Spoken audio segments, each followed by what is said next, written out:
So we didn't know much about her. She's a trip. America is in grave danger.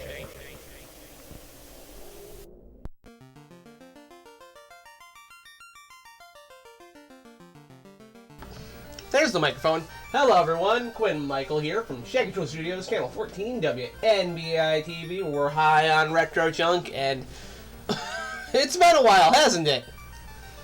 It's been a hot minute.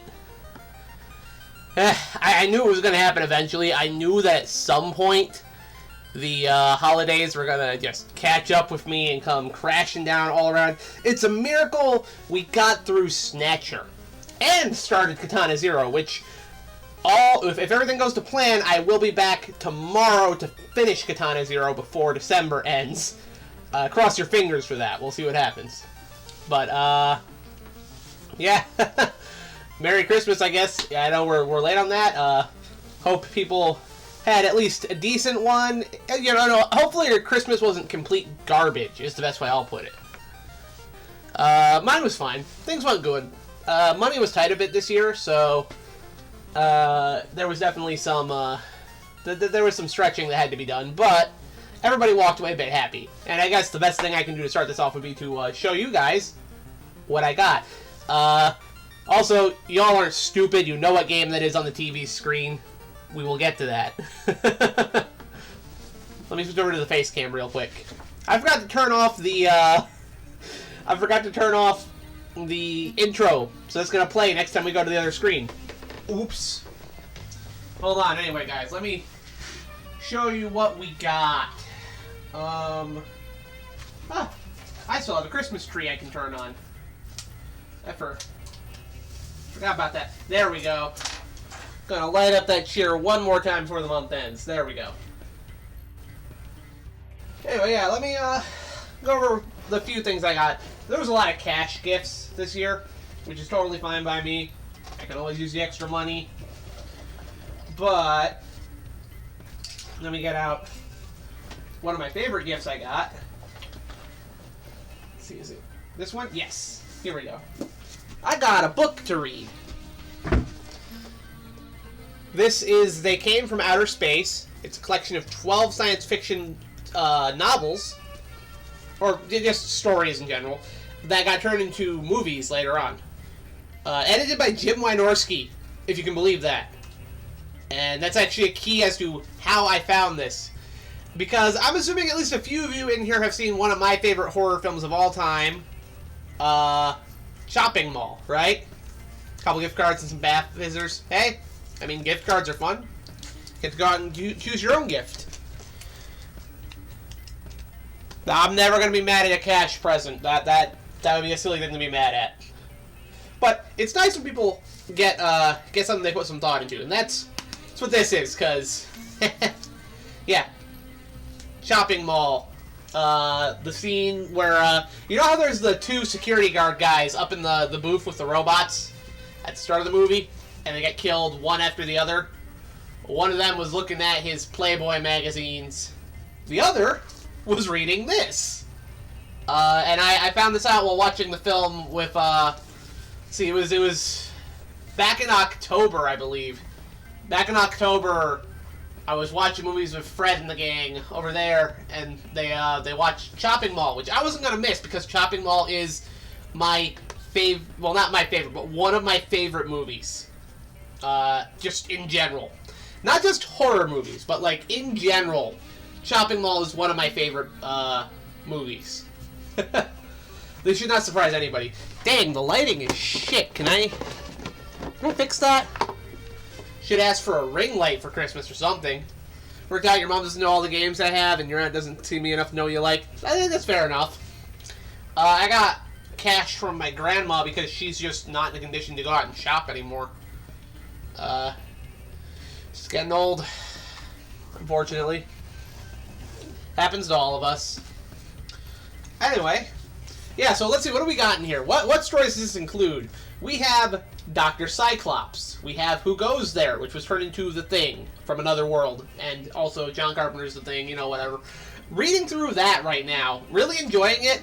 Getting to see that, yeah, actually, even though it's not exact, the Carpenter version pulls a lot more from this book than the original version. Which, bear in mind, I still love the original Thing from Another World. Hey, Andrew, welcome in. Let's see what else we got in here. Farewell to the Master, which was adapted as The Day the Earth Stood Still. The Foghorn, filmed as The Beast from 20,000 Fathoms. Deadly City, which became Target Earth. The Alien Machine, which became This Island Earth. The Cosmic Frame, which became Invasion of the Saucermen. The Fly, which is obvious. Looking forward to reading The Fly as well. Have a look at your Steam. Oh, I should. I haven't looked at my Steam in a while. Been so busy. I will check that in a second, man.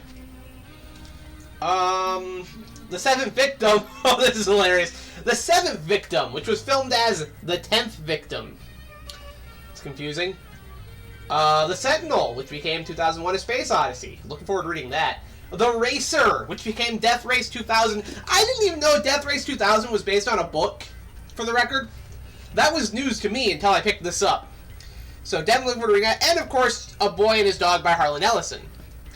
So I have a lot of reading to do here with sci-fi stuff. Funny enough, I'm not in a sci-fi mood right now, but I will keep reading these. I mentioned it during the pre-show. I am kind of in a fantasy mood, like a sword and sorcery mood. I have plenty of books for that as well, but I will say I have a lot of sci-fi to read between this book as well as my big-ass collection of Edward Elmer Smith stuff. I've never seen A Boy and His Dog, actually, Billy. That is a big blind spot. I'll probably end up watching it at some point, but now that I have the book, I see no reason not to read the book first. Not because I'm the book is always better than the movie type of guy, but more I like being able to see what's different between each adaptation. There's a reason I read Koga Ninja Scrolls before I watched the anime and the movie. Which, yeah, in case you all didn't know that, any fans of Basilisk, the Koga Ninja Scrolls in the house? There's a live-action movie based off the same book. It's not as good, but it's a fun watch if you want to check it out. Came out around the same time. It's good stuff. You should all check it out. I also got a movie that my mom heard me talking about that I wanted to watch. Haven't watched it yet, but I gotta see it. That being Lady Hawk. It's got Rutger Hauer in it. It's got, who else is there? Michelle Pfeiffer. Pfeiffer? I forget. And, of course, Matthew Broderick. I could make a ham-fisted Godzilla 98 reference, but I know somebody else in the chat probably will before me. It's whatever. No, I love Matthew Broderick, for the record. I really enjoy seeing him in films. I know a lot of people give him shit for various reasons, but I enjoy his performances. So I'm looking forward to checking this one out as well. And, you know, Rutger Hauer as well. Like, dude. Yeah, directed by Richard Donner. No, it sounds like it's going to be fun. And, you all know me. I love my 80s, like, fantasy, sword and sorcery films. I love stuff like... these are going to sound very different when put side by side, but they're all still, like, sword and sorcery type movies. Anyway, I love Willow, Conan, Legend, Labyrinth, I guess we can throw into that as well. There's others that I'm forgetting off the top of my head, but those types of 80s fantasy movies. Sword and the Sorcerer. Dude, why did I forget that one? That one's fun. Can't forget Deathstalker. Right? Yeah, like I love that type of stuff. So having another 80s sword and sorcery fantasy type film to put up there, I'm looking forward to seeing what this one's like, seeing how it's different. Because, you know, all those films I just listed off, you know, Willow, Legend, Conan, Deathstalker, those are all very different movies from one another. So I'm looking forward to seeing where this one falls. But who fights the Gon? Luther fights the Gon! I need to get my Atari fixed up. Y'all know I have like a big thing of Atari games right now, and I have the Atari sitting right here. It needs to be fixed. Oh, hey, here's my...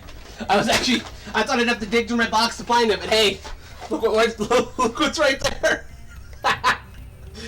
We actually have Vanguard right here. Yeah, no, I I have a pretty substantial Atari collection here. Would love to stream these, but I have to get the Atari fixed first. Oh, man. Yeah, I'm really looking forward to checking out A Boy and His Dog. Now that I have this book, which has the original novel in it, my plan is I'm going to read that, and then I'm going to check out the movie. And I know the movie's pretty fucking dark and messed up. Like, I'm fully aware of that. I'm not ignorant of A Boy and His Dog, but I just haven't watched it yet. So now that I have the book version, I see no reason not to read the book and watch the movie and enjoy that. That's what I did for Ninja Scroll. I got a lot of stuff to check out now that I have this book. I love it. I'm not a book is better than the movie guy. I need to reiterate that. I don't always think that. But I do like being able to see the book and then see the movie and have them fresh in my mind and compare them. Plus, when you read the book for the movie, it lets you kind of craft your own vision by reading the book, which is always fun. And even after I've seen a movie, I can still do that with a book. My inner vision of Jurassic Park based off the novel is very fucking different from the movie. So to read A Boy and His Dog is the book on tape version as read by Harlan Ellison himself. Oh, wow. That sounds amazing. I like that. Also, this one we're going to make as a footnote because it's obvious, but I have traded out my old Real Ghostbusters collection, which this is pretty old at this point. Only had some of the episodes. What was this, 50 episodes? 50 episodes? Yeah. My mom decided to just grab me the full series. It's like over 100 episodes of the Real Ghostbusters. I can pop this on any day, anytime. Just have Real Ghostbusters in the background. I love this cartoon. This cartoon is so much fun. So that's a fun Christmas gift. I got Lady Hawk. I got the Real Ghostbusters. I got that sci-fi book. Let's see, some other stuff I got. Because, again, it was not a ton. I'll tell you this. We got something to help the studio, guys. Like all this other stuff, this is for my own personal enjoyment. We got something that helps the studio out with the Wiimote problem we've been having. Because my mom got me rechargeable batteries and a rechargeable... Yeah. It's a rechargeable battery pack. We got 4 AAAs and 4 AA's on here. Which means from now on, if I need to use the Wii, I can grab those, and we're all ready to go. I still need to get a new sensor bar, but one step at a time. And hey, once we have that sensor bar, I need to do some House of the Dead on here. It really extends the flavor. Is that what it does? Okay, let me think. Because, yeah, those movies, those were gifts from my parents. I got socks and shirts and underwear. That's a fairly grown-up thing, I guess. I got Gremlins underwear. What on earth? I don't know. You guys didn't need to know that, but now you know. I also got E.T. socks, which is really funny because I've never actually watched E.T.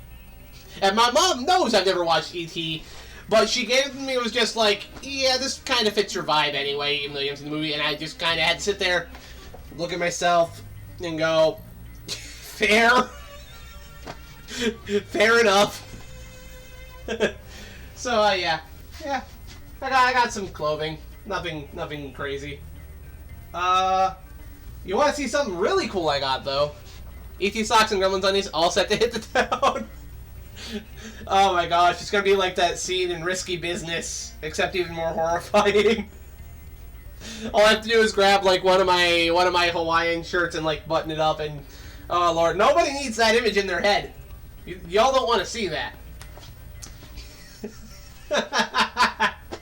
Alright, so let's see, I'm trying to remember if there was anything else I got that we should go over. There's a box of something I got that I will share with you all.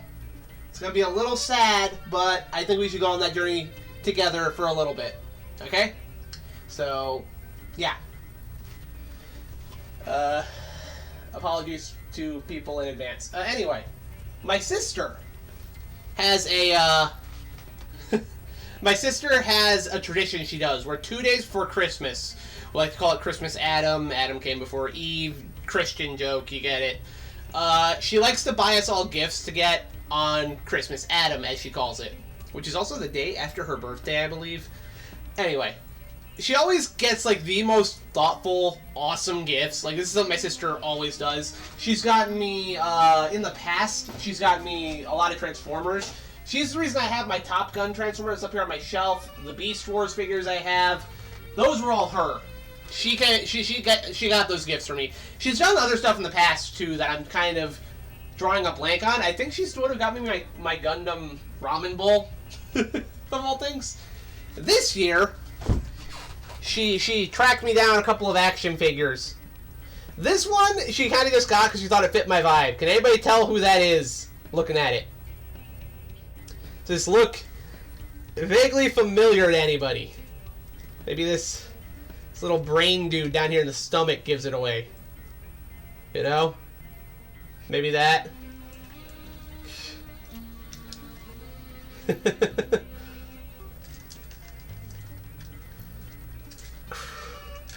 Gosh, these these mace accessories are always so useless on these figures because they just. But yeah. This is a Turtles of Grayskull Krang. He's awesome. He towers over most of my figures. I love the fact that he looks like an orc. He's clearly like a mashup of some other Masters of the Universe character, but I can't remember who for the life of me. And get this, guys. I can take him, and I can take him apart here. All the figures come apart to some degree, which is cool. He makes for a worthy boss fight. Dude, I would have lost my mind as a kid if I had this. But hey, check this out. If I want, I can even take the Krang figure out. And, yeah, see? Reminds you of Trapjaw. I don't think he's supposed to be Trapjaw, but I see the resemblance. So, yeah. But why would I do that? This is Krang. I gotta have Krang. Hell yeah. Let me put Krang back together here. I'll let him stay here on the desk in frame. And if you own the Casey Jones figure. I mean, the Casey Jones figure would be cool. I don't have anything against their version of Casey of the Jones. I love Casey of the Jones. But yeah, no, I wouldn't have a problem with that. No. My sister apparently went all around trying to track down a specific figure for me. Because I saw it in the lineup, and I couldn't stop raving about how fucking cool it looked. And that is the quote-unquote Stealth Ninja Leonardo. This doesn't even look like a He-Man figure. This looks like some badass alternate version of Leo who stepped out of Ninja Scroll or some shit. Look at this. Look at this badass. Look at this. This is so fucking cool. I like to keep the helmet on, but it comes off. Fucking jacked Ninja Turtle. Look at this. He has to be jacked. He's a Masters of the Universe toy. Funny thing, this shell on the back comes off. It does not look like one of the Playmate toys, and I can show you that. I can show you it looks nothing like one of those because I own several of them. But hold on. First of all, if you look, there's another shell under where that shell is, kind of molded into the back. But the shell that's on his back, he can actually pick up and use as a shield, which is fun. Bit of play value in that. I like it. His swords can be stored on his shell as well, which is always an appreciated feature in a Ninja Turtles figure, because not all of them will let you store their weapons somewhere. This one does, though. So, there we go. Let me put his little hood back on. Look at this hood. Look at how cool he looks with that on. That is badass. Anyway, so first of all, I actually have a He-Man here that I can show you guys next to this Turtles figure. And, well, he's obviously got a lot more articulation than your average Masters of the Universe toy. Right? Sculpture-wise, he's a lot more in line with that, like, as far as his physique goes. This is a roided out turtle. Like, just insane. He does stand a bit taller than He-Man, but, like, that's true of all the toys in this line. These are very much modern-style Masters of the Universe figures, but they're so fucking cool. Like, just look at that. I love it. And yeah, since Billy brought it up, it really doesn't look like any of the Playmates figures, and I can show you that because I literally have 3 of them right up here on my shelf. And if you give me an excuse to show off my Playmates Ninja Turtles figures, I will take that excuse. So come here, boys. Your grip tonight, as always, but you appreciate the cutoff denim, dude. This just feels right, you know? This feels like it fits my vibe to a T. Like, I love it. It's great. I appreciate this. This fit will be showing up several times throughout next year, especially when I do some Double Dragon streams, which are absolutely planned. Those will be happening. Anyway, before I move on to the box of games we got from Fluffy, stuff she wanted me to have that I will share with you guys, because I think you guys want to see what I got. I think you guys will appreciate the gifts she has sent me to remember her by. I think you guys will like that. But before we move on to that and get a little emotional, let me show you, Billy, the Playmates figures, okay? So this is my Samurai Raph. Yes, from the 3rd movie. 3rd movie's kind of shit, but I still love this figure. And Raph's always been my favorite figure. Well, my favorite turtle. Well, my favorite turtle, aside from Slash. Motherfucking Slash. Look at this guy. This was my favorite Ninja Turtles figure to play with when I was a kid. Not the same one I had from when I was a kid. The one I had as a kid, that was lost in the house fire, obviously. But my sister went out of her way to make sure to get this for me for a birthday a few years ago. To have one again. I've always loved this giant turquoise snapping turtle. Look at this. Look at this unit. I love him. He is my favorite. And he always played kind of like a Venom Lethal Protector role when I was playing with my Turtles figures. I didn't have him be an outright villain. He was more of a wild card. But, yeah. I love this figure. Love him. I love Raph. And then, of course, another one my sister got me. You guys might be noticing a pattern here. I got Toka. Yes, from the 2nd movie. This one actually transforms. Transforming him is kind of a pain in the ass, but I can open his shell for you so you can see. Not the cleanest transformation. I'm always afraid I might snap something. I don't know. But there we go. Toka, who is the largest of these 3 figures. He towers over Slash and Raph. Slash could totally take him, though. Look at this. There's no contest between who's winning this, because this one actually has a brain. But, yeah. Let's take our largest figure here and just hold that up next to Leo. There is no comparison here. This figure is... The sculpting is incredible. The amount of articulation's great. And it really doesn't look like a Playmate figure. Like Billy said it did. He doesn't look like a Playmate figure. He looks more like an upgraded Masters of the Universe figure. Like, that's what the physique here is. It's really cool. And just for comparison's sake again, here is Krang, who towers over Leo. This guy right here is final boss level for my action figures. He's huge. Absolute fucking unit.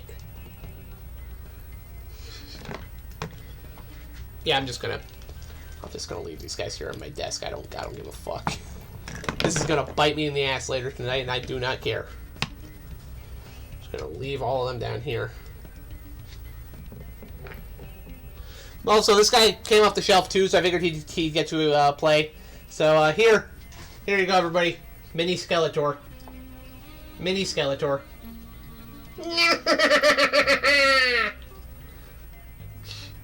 It's a Mega Bloks thing, but he's a great little mini Skeletor. I love him.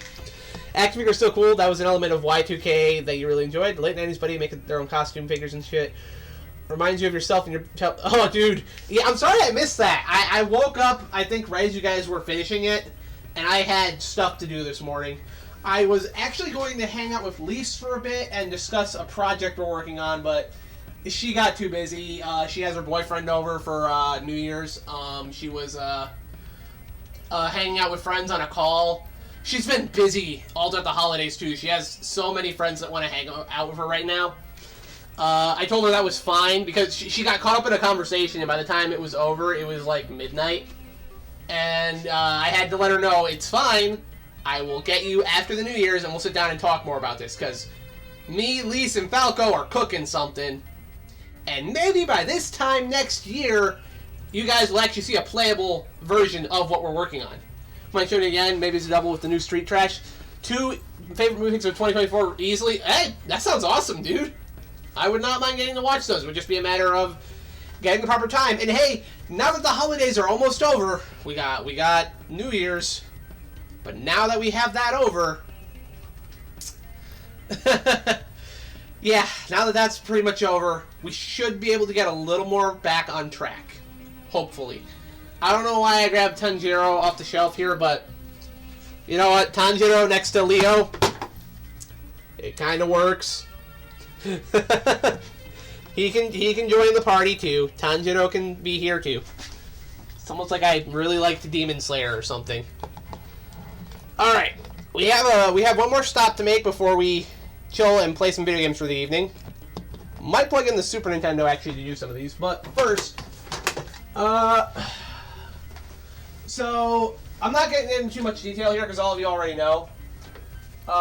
We had a friend unexpectedly leave us this December, and my friend Knight Rider was kind enough to help get a box of stuff she wanted me to have out here to my house.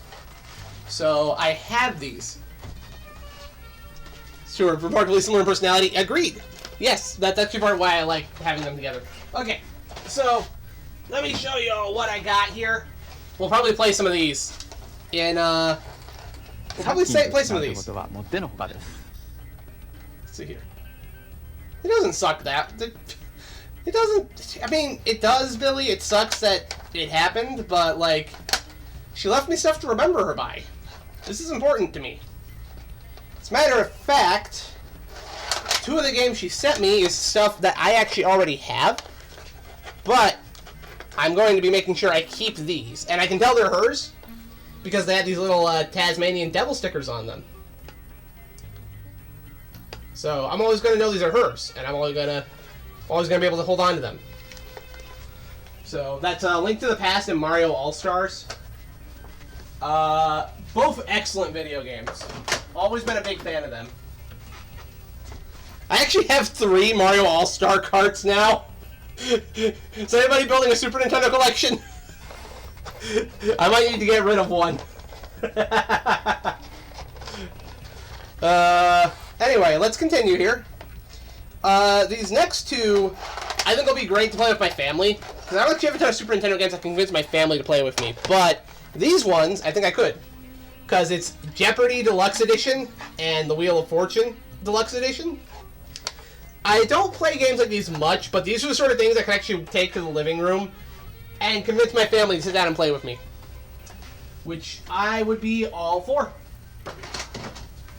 And then finally, let me get down here to stuff I did not have, and I'm very happy to have. First of all, the Super Nintendo port of Frogger. Did you all know that there was a Super Nintendo version of Frogger? Wasn't fucking Dreamcaster, but at least you get to... Dude, I mean, we're all gonna have memories. The last thing I got to watch with Fluffy, as my memory takes it, was Chopping Mall. It was a fun time too. We all just got to sit there and just talk. It was great. Recognize the car art. Yeah, there's a Super Nintendo version of Frogger. It's not amazing. The Super Nintendo version of Frogger isn't amazing, but it is Frogger, and it is fun. I used to play this on an emulator with my dad. It's a very chill game, actually. We should play some of that tonight. And then finally, here we go. Here we go. These are cool. Yeah, dude, we should watch the John Wick movies. We gotta finish those. Gotta finish those. I have only seen the first 2 so far. I gotta see 3 and 4. Fluffy loved those movies. And now finally, let me get to the last 2 Super Nintendo things, and these are the cool ones, guys. These are the really cool ones. We have Mortal Kombat 3. Not my favorite Mortal Kombat, but a fun one. I had to boot up each of these and make sure they were all working. I had to clean them, but they did work. And I'd actually forgotten that Mortal Kombat 3 is pretty tight in terms of controls. The AI is still bullshit, which has always been my biggest problem with Mortal Kombat. The AI is just bullshit. But it's fun, and yeah, I'm gonna have to pull up a move list and start practicing some fatalities on this. Maybe you can get some tournaments with me and my brother going. That'd be fun. And also, I have Super Street Fighter 2 on Super Nintendo, which is cool because I already have regular Street Fighter 2 on my Genesis. So having Super on Super Nintendo is great because it gives me a different version of the game to play. Plus, you know, it has like the new challengers: Fei Long, Cammy, T-Hawk, DJ. Good stuff. All right, and then there was one more thing I got, and I won't lie, this was one I didn't really expect, but I'm very happy. It's not a Super Nintendo game. And if you guys are wondering why I'm down here on the floor, it's because I had to pack this thing up and take it with me the other day for something. Let me find it. It's in here. Here we are. Here we go. Well, or don't got it. You got bored during 3. Get Sammo Hung, you fucking coward. I agree. Sammo Hung, man. I fucking love that guy. Alright, but here you go, guys. She sent me Super Smash Brothers on the N64. Which is really fun. I've never actually gotten to play the N64 Smash Brothers. I have played Melee, I've played Brawl, I've even played the one on Wii U. But no, original Smash Brothers, which... Yeah, I actually played through it the other day as Samus, I believe? Yeah, I played through it as Samus, and I had a lot of fun. It's very, very much still Smash Brothers. I got it right on the first try with Smash Brothers. Very, very fun. We'll definitely have to stream some of that. I wish I had had a Smash Bros. Game to stream back when I was doing Metroid Month, but we ran out of time during it anyway. Metroid Month took up so much more time than I thought it would. We barely had enough time to do anything really Halloween-related. But ain't that why Castlevember exists? Just saying. And oh boy, everyone. We have a full slate of stuff already stacking up for 2025 in terms of streams. I don't know how much longer we will be streaming just because I will have to... eventually, things are going to have to change around here. I might be able to get a job, which would be very nice. Things will have to change. We'll definitely have to transition around a bit. But as of right now, I have plans for 2025. Starting with January, which is one of my weirdest ideas, but I've decided to go ahead with it, and it's inspired by the very first stream that Cobra and Neon did this month. My friends over at Neon Arcade and Cobra Commanda. Really good friends. For those of you who don't know, I genuinely value their friendship. Cobra has helped me actually keep my computer up and running. They've actually helped get me stuff before. They're just good friends. Like I enjoy being around them, and I recommend you guys check their channels out as well. If you like what I do here, you should enjoy Neon Arcade and Cobra Commanda. They both do things in a similar manner to what I do. Why did I bring them up? I have the memory of a fucking goldfish. That's right! The first stream they did this year, their advent calendar event they were doing, where each day they do a different video game series. They did so many good games this year. Very happy to see all what they did. But the first day they did was dedicated to the Adventure Island Wonder Boy, like, meta franchise. It's a little confusing. We'll go into it more next month. But basically, next month, I'm playing some Wonder Boy games the whole way through. And I know Wonder Boy sounds like a lame thing, but shut the fuck up. Wonder Boy is fucking awesome, and I will show you. Seriously, we're gonna have some fun times. We got the original Wonder Boy in arcades. We're gonna make a detour off to Adventure Island because that's related. We have Wonder Boy in Monsterland, which is an action RPG arcade game. We have Wonder Boy 3, The Dragon's Trap, which is one of the best Master System games. There's a couple of Genesis games we can check out. We got a lot of ground to cover next month to celebrate Wonder Boy because, oh my gosh, I went on a journey throughout that entire stream. I'm dead serious. Like, my brain was, like, smoking towards the end of it, just trying to figure out how this stuff all lined up. But I figured it out, and I will bring you on the journey with me, so y'all better be here for January, alright? Wonder Boy, solid games. You got around to them late, and they hold up. I have fond memories of Wonder Boy. Actually, my arcade Mega Play had Wonder Boy. Welcome in, Fellowship. No, I don't think I ever played my Wonder Boy arcade game they had, but I would watch other people play it, and I always loved how really colorful it was. It's a very pretty game. Nobody talks shit about Wonder Boy in front of Jackie. That's damn right. And it's not the comic book Wonder Boy. I know you're thinking of that, Billy. I'm talking about Sega's Wonder Boy. Tom Tom, Master Book, or the Adventure Island games, which have Master Higgins, you know? We're going to talk about that. What is the secret of his power?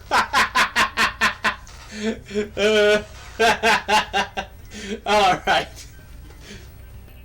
Anyway, yeah, that's my plan for January, so I hope you all join me for that, because it's going to be a ton of fun. I have a lot of stuff we can go over there. You all know I'm a big fan of Sega, and Wonder Boy is just a really fun little series to look at. Not just Wonder Boy, but everything connected to it. You only know Wonder Boy via the Tenacious D song. Yeah, Cobra made the exact same reference when they were doing it. They did that stream, and like one of the first things she did was a Tenacious D reference because Cobra fucking rules. But yeah, I love Sega. I love Wonder Boy. We're gonna have a lot of fun with that. Lots of fun stuff to go over. And again, it's not just Wonder Boy, because Hudson's Adventure Island series ties into this shit. The PC Engine has several ports of Wonder Boy games that are not named Wonder Boy. Like, just for an example, Wonder Boy in Monsterland got a port to the PC Engine as Bikuri Man World, which is a tie-in to a series in Japan known as Bikuri Man, which is primarily a stamp series, a sticker series. I don't fucking know. It's something that was big in Japan in the 80s, and I found several commercials for it that are in the playlist. You can see them over here sometimes. That was an Adventure Island ad. I had a lot of fun putting this particular playlist together. Lots of Tarzan, some of the classic RPGs like Wizardry are in there. Everything that reminds me of Wonder Boy I threw in there. Plenty of classic platformers like Mario and Sonic. Like, I had a lot of fun putting this playlist together, and I hope you guys appreciate it. Because, yeah, next month's going to be fun. And hey, I've never done a show that required me to reference Tarzan before. Like, I need to watch some Tarzan movies. I've only seen the really obvious one from the 90s that everyone knows because it was made by one of the biggest fucking entertainment giants of the industry. And I was a kid in the early 2000s, so of course I saw it. Other than that, I actually haven't seen any Tarzan movies that I can recall. So I need to change that. I need to start watching some. I need to see some of the classics from the black and white era. I want to check out Greystoke, actually. That one, and everything I checked out, looks like it's up my alley. Yeah, I have some Tarzan movies I need to watch. Hopefully I have the time for it. We'll see about that. And then finally, further in the future in 2025, I don't know exactly when, but it will happen. I have an event that I am planning. Something that will shake Twitch to its core and possibly get me nuked off the platform. It's a risky venture, but it's one I'm willing to take. Because I want to celebrate something that I consider very near and dear to me as a concept within the realm of fantasy. Something that many people would shame me for enjoying, many people would say it makes no sense to include, and you shouldn't like it, and it's sexist and wrong, but I don't give a fuck. Bikini Armor Babe Summer is coming. You heard me. I want to do an event in the summer. I don't know how long it'll be because I'm trying to compile a list of games I could do. But I want to do games specifically involving babes in bikini armor. we're doing this. It's going to be in a summer event, and nothing is going to stop me short of getting nuked off the platform myself. Culture Theme Month, correct. I have things that I've already gotten ready to go. We can do classics like SNK's Athena, the Valis series. If you guys can believe it, the PS2 has a couple of Onechambara games on it that we will play. Yeah, Onechambara, Bikini Zombie Slayers. It's a thing. It's a game series. It's there. It's degenerate. I don't care. Do you know who you're talking to? The Golden Axe series can actually be played because, you know, Golden Axe has the Amazon character, Tyrus Flare. Boom. We can do Golden Axe during that series, and it'll be great, which works for me because I always play as Tyrus Flare in Golden Axe anyway. I know who I am. I'm being really loud. I need to quiet down. It's 1 in the morning. You can save that for the you can save that for the server, Billy. You can tell us in there what you bought with your gift cards. $225. I got like $60. That's what I got in money. Ugh. Golden Axe 2 Beast Riders. Let me think. There's other things I picked up in there. Here's the funny thing, though, and this is what I want to talk to you guys about very quickly, and we will talk about it again when we get to the actual event. All right. This is something that I want to make very clear. Do you guys realize how few video games outside of like the RPG genre, and even then, do you realize how few video games actually have bikini armor? Like, really, in the grand scheme of things? Because trying to fill out this list for doing this event was actually kind of a challenge, because most of what I could find were RPGs that had, like, a female warrior or an Amazon class, right? So yeah, that's the obvious place where it's going to show up, right? You want to find battle lingerie, you're going to find it in an RPG, probably a Japanese RPG. Once you venture outside of that realm, it becomes increasingly hard to find it, which is funny considering how much people complain about it, right? Like, you guys have seen the articles and the comments and the videos all complaining about how horrible and sexist bikini armor is. They make it sound like a big fucking deal. And it's just, it's not there. I am looking for games to use in this event. And I have to dig for things that aren't RPGs. Alright? I have to dig for this shit. I found a few really good outliers, like SNK's Athena, which debates out if that's a good game or not, but it's a good example of what I'm talking about. The Valis series by Telenet. Sweet baby's gonna send me hush money to shut down this fan. Let them try. My love of boobs is greater than my love of money.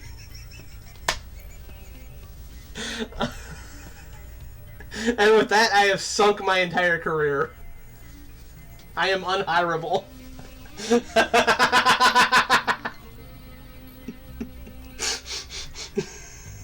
I guess Slave Leia counts, but I'm not going to play through Super Return of the Jedi just to play as Slave Leia. That's stretching it. It needs to be a game where I play as a character in bikini armor for a significant amount of the game.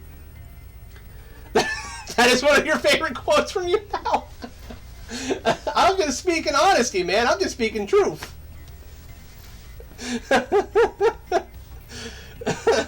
But yeah, no, actually trying to find enough games to fill out this list has been tricky, because I had to look for things that weren't RPGs that, you know, would take hundreds of hours to play through, right?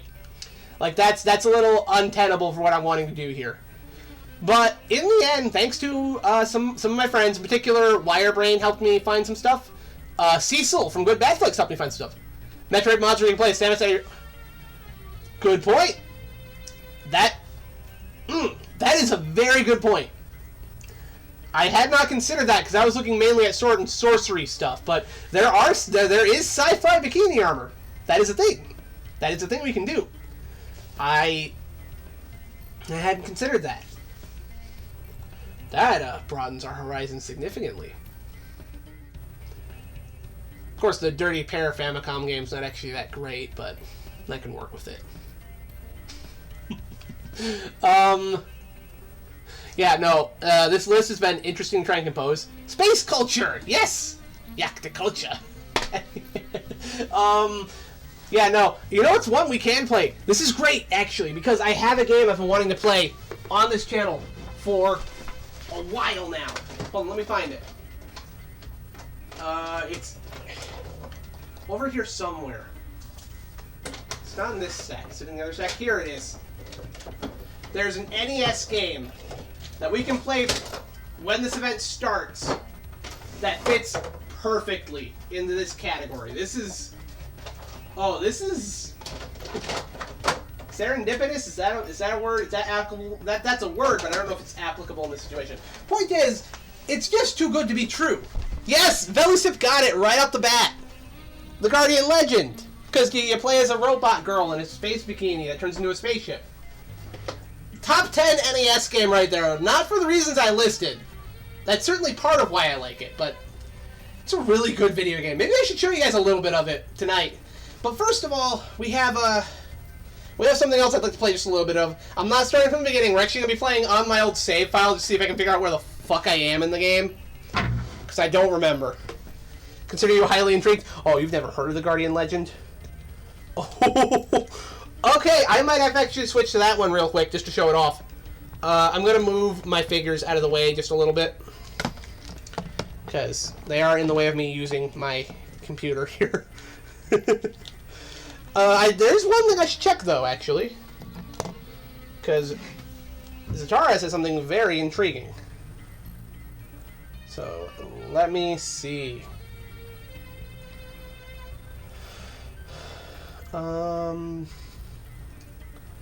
Opening up Steam. I received a gift. What is this? Pending gifts. Fight Night. First-person dungeon crawler. Grid-based dungeon crawling meets action. Oh. Ooh. Thank you very much, sir. I will absolutely be intrigued to check this out. I do quite enjoy my dungeon crawling. I will have to check that out. Thank you very much, sir. Merry Christmas. Alright.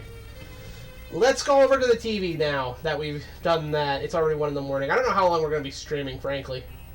Also, I'm going to have to quickly turn off the intro because I left that on. Hold on.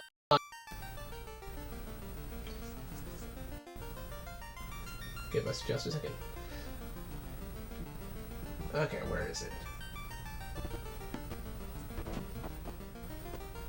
There's the outro. Awesome. There we go. This guy was so fat and you were the one I thought... It looks up my alley, man. It really looks up my alley. I cannot complain.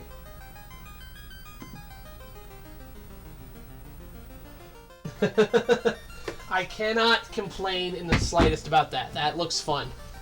I think I've seen that on Steam a couple of times, too. I enjoy finding really weird things to play on Steam. Speaking of, these were not gifts, technically. I won these in a raffle over on Cobra's channel during Christmas. But I've actually gotten 2 new games, one of which we will be playing next Christmas. Since I'm gonna do Cyberpunk Christmas again. This was so fun, I have to do it again. But I got something. I can't remember what it was called. I actually got it by mistake. That was the funny part. I entered the raffle to win 1 game, and then the code I got was for a different game, and it was a complete mistake. Cobra rectified that, and I got the game that I entered the raffle for, which was Arcade Paradise. But another game, the other game, she let me keep it because, well, Cobra's awesome like that, and it was a mistake, an honest mistake, and I would have been happy to switch the game, or even if I couldn't get the other game, I would have been happy to keep this, because the one she sent me looked so interesting. What was this called again? It popped up, and I'd never heard of it before, and I was just like, what is this? Let me find this. Virtuaverse. It was a game called Virtuaverse, and it looks perfect for Cyberpunk Christmas, so next year, I'm going to have to see if we can make that work for a stream, because it's intriguing. I have to get a GOG account running, though, which is fine, because I've been meaning to buy Ultima off of there for years. Because I've been wanting to play Ultima. No, it has nothing to do with Sega. I see what you're saying, though, Billy. Virtua. Anyway, y'all know this music. You know what game this is. I wanted to start off by just playing a little bit of a game that I think is really fucking cool, and I think is highly underrated. I keep seeing people say that, oh, if you're going to play Final Fantasy 1, don't play the NES version. It's bad. It's got a bunch of glitches. Fuck you. The glitches make it good.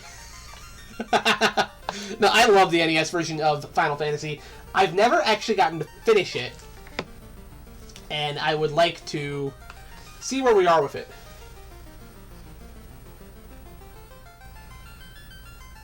Alright. Hold on. I have this set up for a stereo setup. Hold on. Because the NES is technically monoroll, but... Hold on. Why is it... You play this game with the randomizer flag sets? Nice! Yeah, I have not actually beaten it yet, so I don't think a randomizer is the right choice for me. But I respect the hell out of it. Also, that Final Fantasy Renaissance thing, that fan game looks fucking incredible, and I would love to play it. I've read that word before that shit. Very true. I do not want to talk about Sega right now. Me and Sega are going through a trial separation period right now. And if you all are in the loop, you know exactly why. Fuck Sega. At least right now. Alright. So the thing about the randomizer practice, turn off all the random encounter features off. You get a patched, balanced, and cleaned up version of the game, which plays really nicely. Interesting. Well, this is off the actual cartridge on my NES, which is how we're going to play it. We're going to be playing on my old save file, which I never finished, but I'll be interested to see what we can find out of it. So let's see here. The world is veiled in darkness. The wind stops. The sea is wild, and the earth begins to rot. The people wait. Their only hope, a prophecy. When the world is in darkness, 4 warriors will come. I really need to not make a joke about that. After a long journey, 4 young warriors arrive, each holding an orb. Under a rock, what happened? 2 things. 2 things happened that have irked me. I will explain them briefly. First of all, let me turn the respond rate up. Firstly, they are absolutely moving forward with a subscription-based gaming service, which I called, by the way, way back in October when people started freaking out the fact they were delisting video games. Oh no, Sega's delisting all of their classic video games. Why could they be doing this? I called it all the way back in October, alright? I called this. They're getting rid of all their old video games off of shops so that you have to pay them for a subscription service. That's what it is. And guess what they announced a couple days before Christmas? They're working on a subscription service for all their retro games. I told you all that's what was happening. And the only way they learn not to do that shit is if we don't buy into it. But people are stupid. They will buy into it. All the people who played Sega growing up as kids are going to take a look at that and go, oh, Sega, my childhood, I remember that, man. That makes me feel good. Buy, subscribe, play Sonic, play Golden Axe, play Streets of Rage, Shinobi. Play them. Play them. Yeah, no. Fuck you, Sega. Not only do I own most of those games that you're going to put on that service anyway. Why do that when you can do that on the Switch store at a reasonable price? That's the thing, Sayla. You can't. They took down... You know that Sega collection they had with all the retro games on it? They took it down. They took down most of the games that you can buy on their shops for retro stuff now. They've removed all of that. You used to be able to buy half of Sega's catalog from the Sega Genesis on the fucking the Steam store. Yeah, they removed it all so that people who want to play their classic games legally have no choice but to sign up for this stupid subscription service. Switch membership thingy, but okay. That's on there. You do have that. I think that's staying there, but all the stuff you could buy on the eShop, gone. And I told everybody when they said they were doing it, this is so they can do a subscription service, and people are all like, yeah, maybe. No, 100%. I know how these companies work. And to top it all off, the Sega CEO very recently decided to make a very bold announcement that we are not a retro company. Bullshit, you aren't. Bullshit. No, 90% of your catalog is built off of nostalgia, you dense motherfucker. There is no, you're not just can't go. We are not. This explains why they're doing the subscription service, by the way, because they're being a modern company. Yeah, fuck you, Sega. There's the door. Don't let it hit you on the way out, or do. I don't care. So yeah, me and Sega are in a trial separation period right now. I will not pay for their stupid subscription bullshit.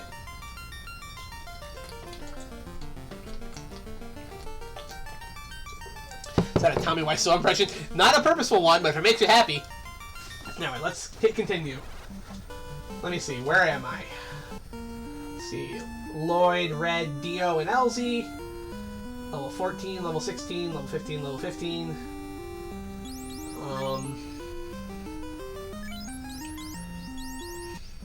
So if I had to guess... Okay, how do I...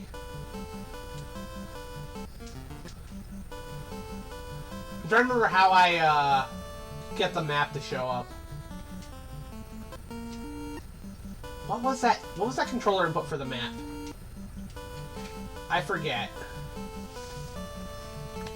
How retro Sega is when they start needing to liquidate assets. Yearly inflation fluctuations only matter to big money. So, B select. Thank you, fellowship. Oh, they're not Konami, Billy. They're not Konami. They're not that bad. Thank you. All right. So where am I? There we are. Oh man, I forget where I need to go. Peninsula Power is up there. I did a lot of level grinding there. I think I need to go over here. I actually forget if I've done the Marsh Cave yet.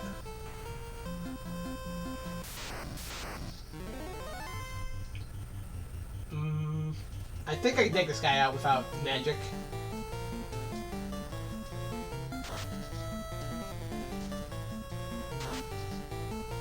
Yeah, that's no problem.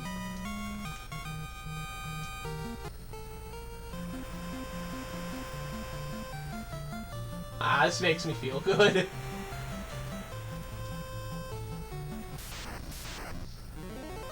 Oh, that's the last of Hagens.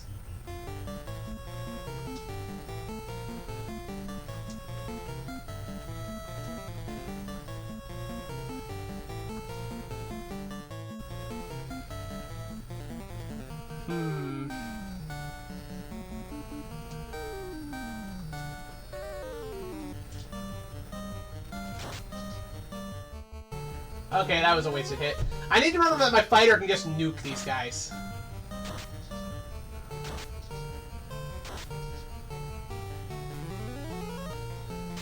Okay, hopefully that takes them all out. Yeah, there we go.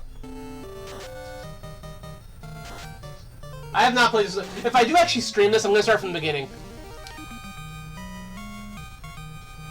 Watching a bit of the fan edit of Godzilla before they added both the original and the US King of Monsters together. I mean, that's neat. I'd rather just watch the original Gojira, personally. Alright, let me check something real quick. Did this actually take me out to the open sea? Yes, it did! Okay, there's way more of the world open to me than I remembered. Stop at this town first, see what's going on. I really should just start this over from the beginning, but I figured it'd be fun to check out my save file first. This is a tomb. Yes, I like playing as the guy who looks like Alucard from Hellsing. Leave me alone. Warriors, retrieve the power of the orbs! Or revive the power of the orbs. Okay. Sarda does not fear the evils of the cave. Okay. If the orb of the earth begins to shine again, the earth shall revive. I'm a farmer. You sure are. Pass through the Titan's Tunnel, then the south to find Sarda, the sage. That's where I need to go. I need to go through the Titan's Tunnel, then south to find Sarda. I don't think I've done that yet. I am Jim. My home is the dwarf village, but I am here investigating. They say the ancient people used a stone to make their ship float. In the northern world, there was once a prosperous civilization, but it is now in ruins.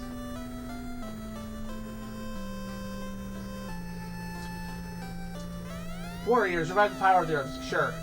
This is a well. You might think there's something to it, but it is in fact just an ordinary well.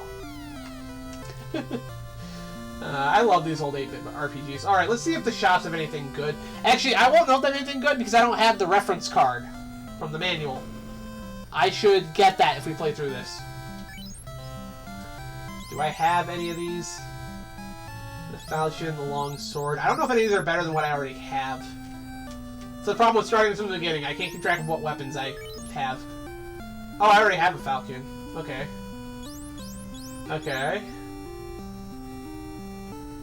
Then he's holding the dragon sword. I really should, like, get the reference card for this. That's fine, let's go exploring. Let's see, up here. There's an armor. The Titan lives in the tunnel, eats gems. He loves rubies.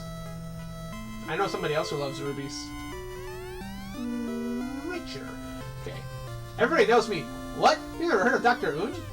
Can't say that I have, and you're wandering out by the graves, so I think you might be a little creepy. Got another old man over here.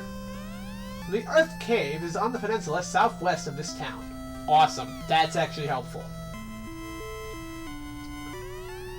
The vampire of the Earth Cave is stealing the power of the Earth. We need your help. Okay. Let's see. Southwest. Wow. Oh, man. Those guys can poison me, can't they? Do I wanna... This is gonna be risky.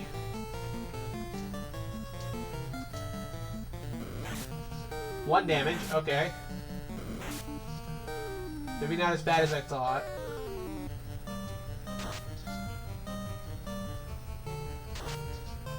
$99 damage. Okay, again. Everybody just hit the same targets they were hitting before.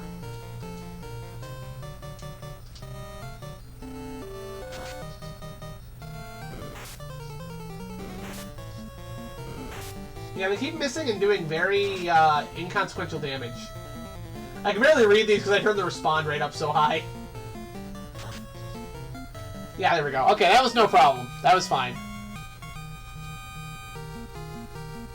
That's a decent amount of gold.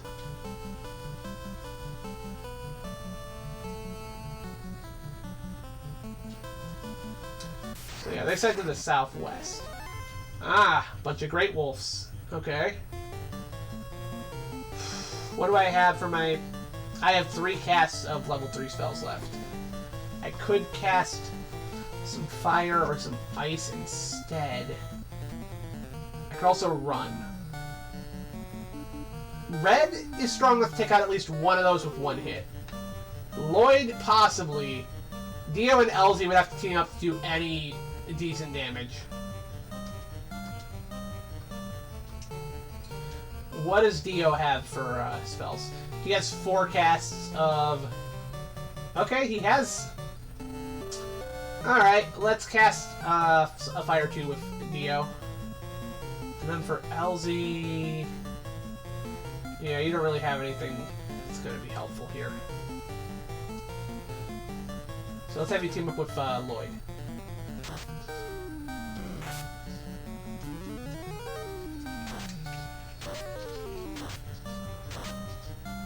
There we go, we got 1. Got 2. Got 3. Nice. And now Red's just gonna, yeah, obliterate one of those. Okay, Red, focus on that other one. Everybody else focus on the one on top. This is what I like about the original Final Fantasy's battle system, by the way. It actually forces you to be a lot more strategic than later Final Fantasies did. Part of that's because you can miss enemies if you have everybody... Like, if you have 2 characters target one enemy, and the first character kills that enemy, then the other party member's turn is wasted because they're going to swing at thin air. Which sounds super inconvenient, but there's a simple solution to that, which is just think about what you're doing. Strategize a little bit more. I like that.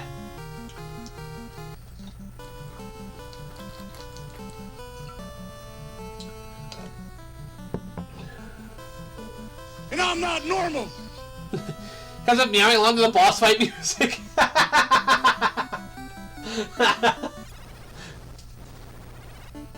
Okay, I want to say this is Titan's Cave, so... Whoa, right off the bat. Oh, fuck. No, do not poison me right off the bat, come on. Really? A bunch of cobras? We're gonna try to run the fuck away.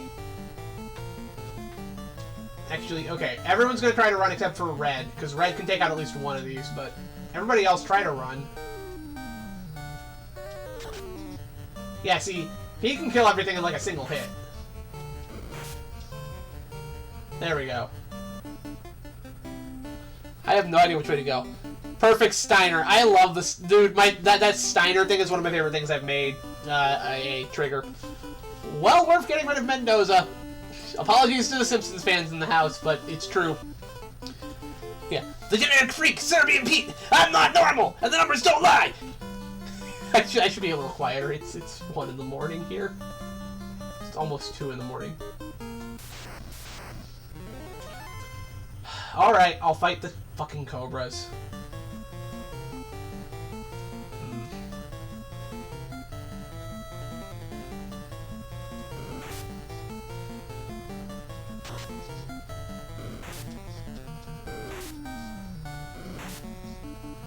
Why are you all beating up on Lloyd? Assholes.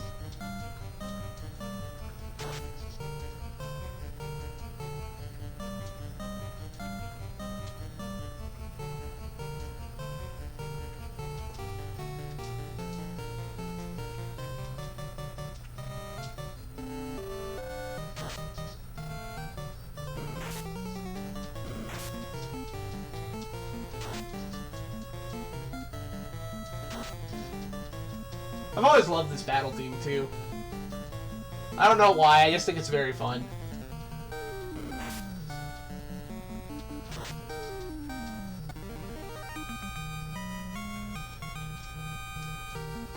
There we go. Okay, what's down this way?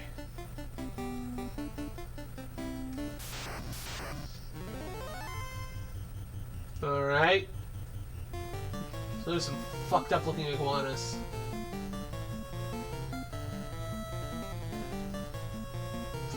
Of fire. I don't know if I want to do that or not.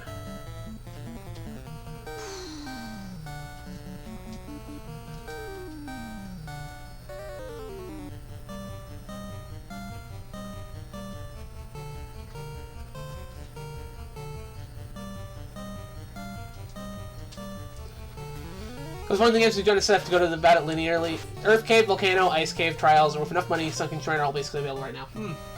That's one of the, again, I do enjoy that about this game. Not everything's, like, laid out for you. You kind of have to figure out where you're going. The problem is that since I haven't played this in a long time, I've forgotten exactly where I even am in the quest, which things I've done, you know? That can make it a little tricky. Bink. Bink. Oof, okay. That hit LZ like a truck.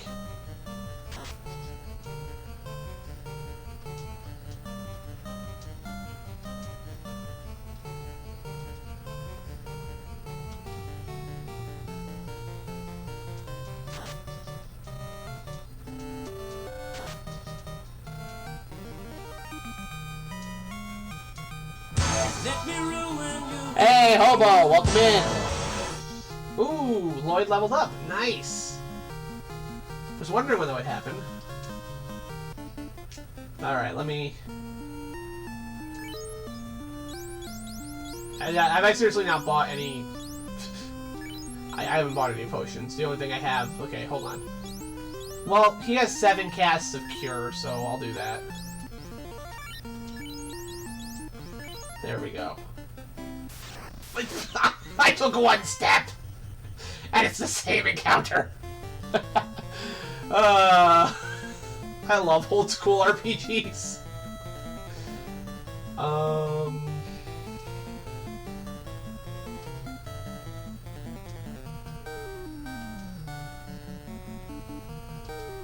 Hit him with a Fire 3. One of my precious 3 casts of that. Alright. That's an iguana down. And Lloyd's turn was wasted because he... Okay. With any luck, we should be able to take out these giants, no problem.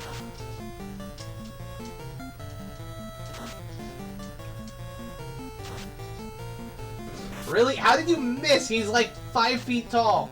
Or not 50 feet. I don't fucking know. Bad with numbers. Okay, anyway, let's get him.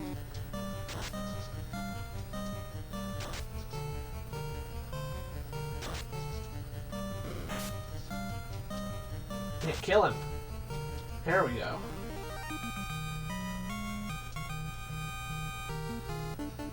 Now, please, let me... Kill him. Kill him. Just fucking kill him. Literally just gang up on him.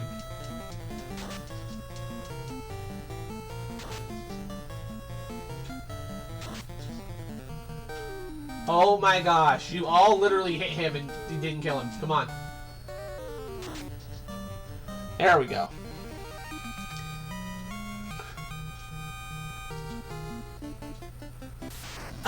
Stop!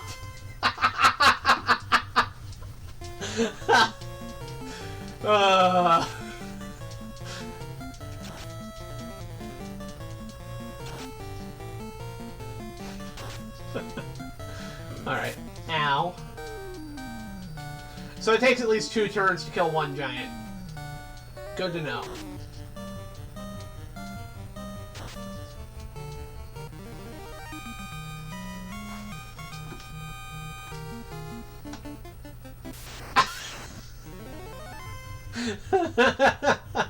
Oh, they're trying to kill me.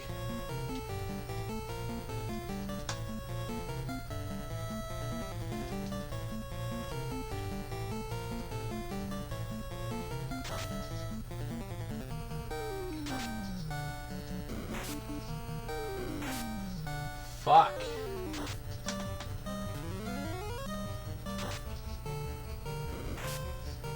Oh my gosh. Really?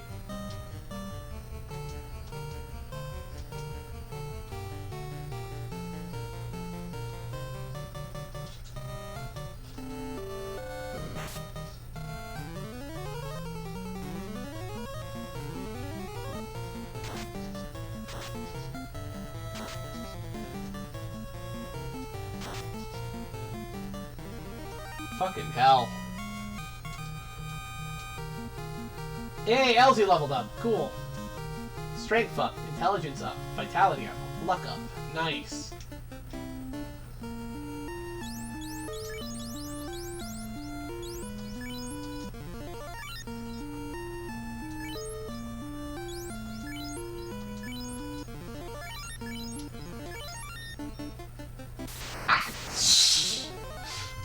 For fuck's sake. And Dio's low on health now, too.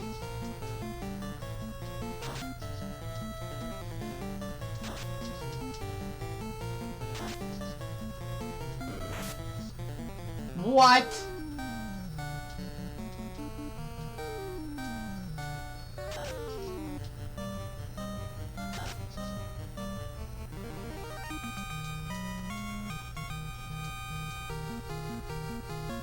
Okay, Dio leveled up. Nice.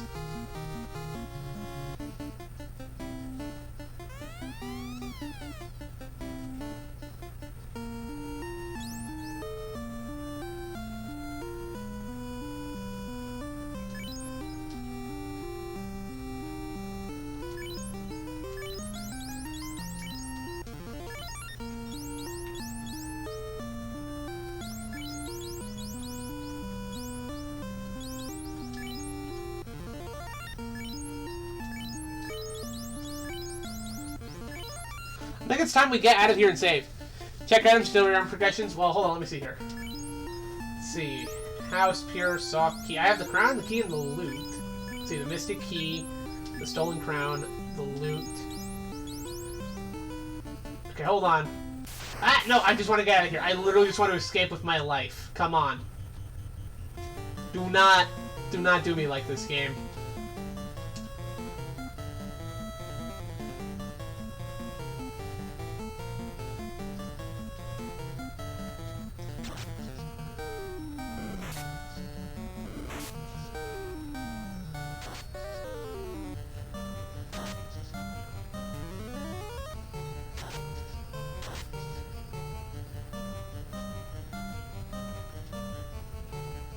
I am just trying to get out of here so I can save, because these level ups are great.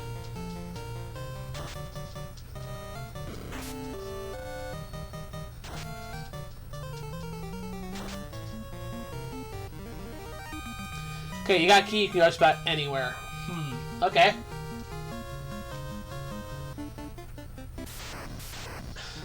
It really is just every fucking step. Oh my gosh. I could have had Dio use a fire spell on this guy to guarantee his death on this turn. We might still be able to hit him. Nope, okay.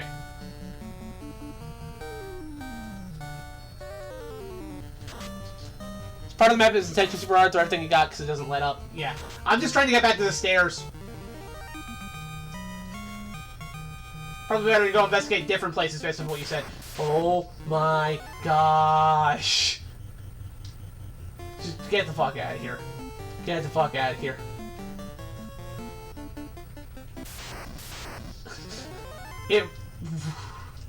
That patch right there is literally set for just the highest encounter rate in the entire game, isn't it?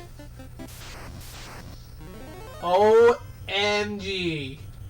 Stop.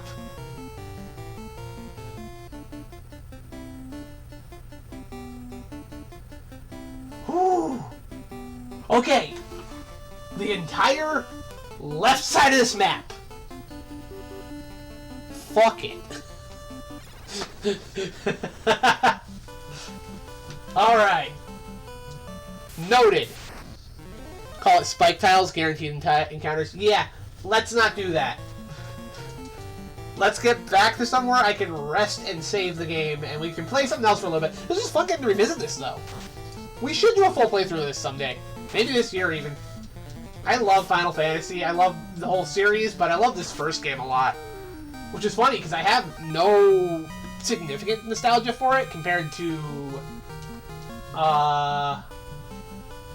Like, I was introduced to the series like a lot of people were. I was introduced to it with Final Fantasy VII. I watched my dad play that when I was a kid, and that's how I learned about the series. But then I would go ahead and play Final Fantasy IV on Super Nintendo, which was my favorite Final Fantasy for the long... It's still my favorite Final Fantasy. But I got several I love. I love Final Fantasy IV. I love 7. 6 is cool, even though I've never finished it. 5... Like, all the classic ones are cool. Not a fan of 8. 9 is cool. 10 is cool. There's some others I've played beyond that. But yeah, no, I love the whole series. But this first one, there's something really special about it. You went from 1 to 7. You probably weren't the only person like that. Because you gotta remember, out here in the States, we got 1, 4, 6, and then 7. And it wasn't numbered like that. It was 1, 2, 3. Except 1 was 1, 2 was 4, and 3 was 6. Because that's not confusing. You know? Did this place have a... Yes, it had an inn. Here we go. Welcome. Stay to save your data. 100 gold, okay? Don't forget, if you leave your game, hold reset while you turn power off. So that... Yes, that restores all my stuff. Okay, I remember right. Alright. Remember to hold reset while I turn power off. Yeah. Ain't nothing like this one. This one is very special. I will say, though, when we do a playthrough of this, I might do it on an emulator or something, just because I don't want to lose that save file. You guys do not want to know how much grinding I did, both on the open sea and on the Peninsula of Power to get to that point. Ooh, boy. Anyway, I'm just going to go ahead and turn the overhead lights off, just for the hell of it. Anyway. I mentioned Guardian Legend. This right here, no shit, is a top 10 NES game for me. And it's actually one I didn't play as a kid. Didn't even know this existed until the last 4 years. But it's that good. This is The Guardian Legend. This was made by Compile, who is probably most well known for their shmups. The Aleste series. I don't know. There's probably some other games I can throw at you guys know. Is anybody here familiar with the Sega Genesis Ghostbusters game? That was by them. Alright. But yeah, this one's awesome. And it's not what you think it is when you start it. So here we go. As you can see, there's a new game and a password continue. We say top 10, top 5. We're going to make that having a breakdown. I don't know. I just know this one's in my top 10. Like, I have no problem leaving off some other stuff for that. But yeah, let's jump into this. Password continues. This is a very long game. I have some passwords saved somewhere, but we're not going to bother with that. Let's just hit new game. So it begins, and you're flying through space at supersonic speeds.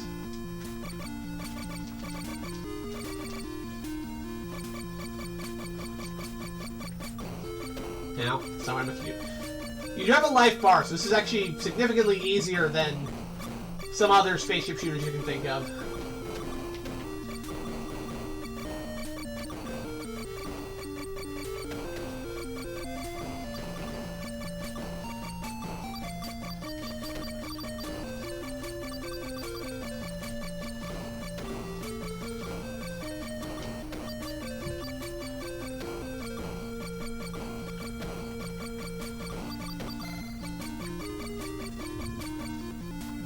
There we go, it's slowing down.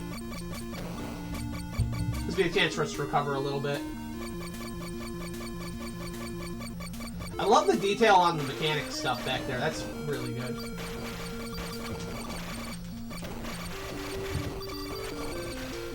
I would love it if one of these would drop a health pickup. No, okay. We'll get some up here. Brandon, this got dropped into the shooter was like, nope, I don't like to turn it off. Yeah, that's a shame, because it's not a shooter. Alright, here we go.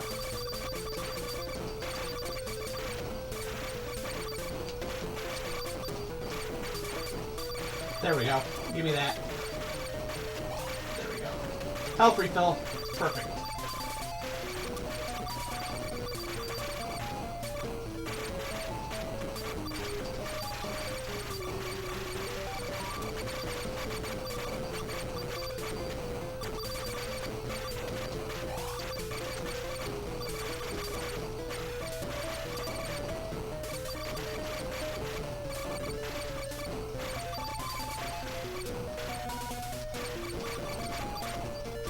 There we go.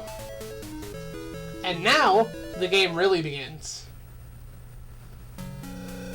If someone is reading this, I must have failed. This star, Naju, was our home. We were invaded by evil life forms. Everyone except me was killed. I'm going to try to activate the self-destruct device. If I fail, I would like you to do this task, so this cannot happen to any other race. The self-destruct mechanism is protected by a safety device, which is located in the underground corridors. Remove each seal and go deep inside Naju. If we destroy all 10 safety devices, the self-destruct sequence will be activated. I don't have much time. I hope this message will not be read by anyone. It will mean that I have failed. So how's that for a start to the game? Now, let me show you what the game's actually like.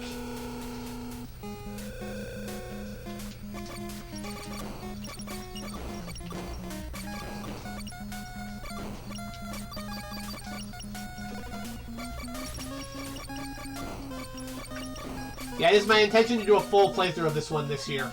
Well, next year.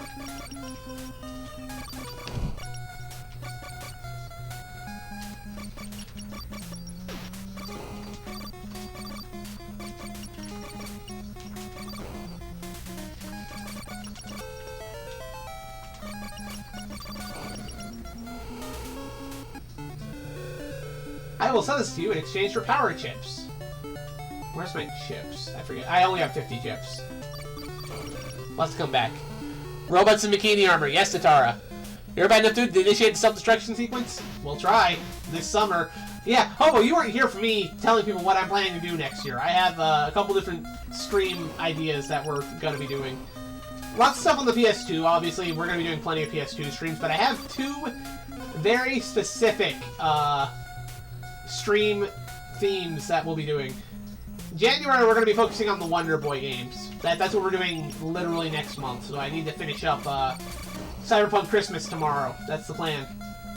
Going to be doing some more Katana Zero to wrap up the month.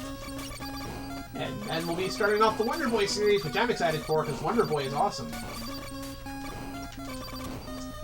But no. The other thing, I'm going to see how close I can fly to the sun without getting nuked off of Twitch's platform. Nope, I'm not going over here. Because I'm going to do Bikini Armor Babe Summer. What does this mean?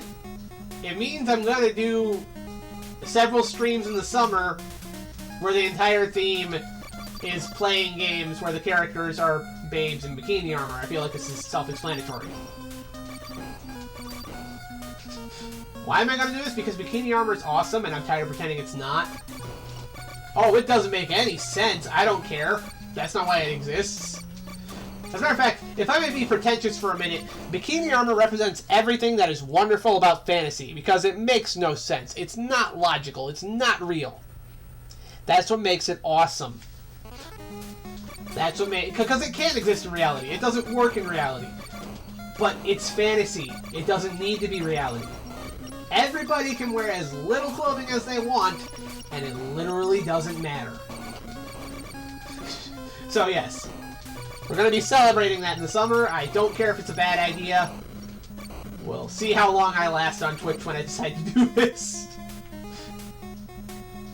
And this game is certainly something we can play during that, because do you see our main character? And here's the best part. She's not just a sexy robot. I'm going to have to find one of the levels to start the game. I don't quite remember where they all are right now.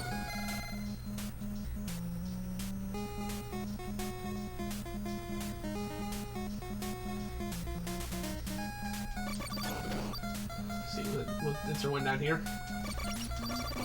Here we go. I set Seal 6 very well. You'll need a special weapon to break it. Yeah, I can't go through here yet. I need to get the key for it.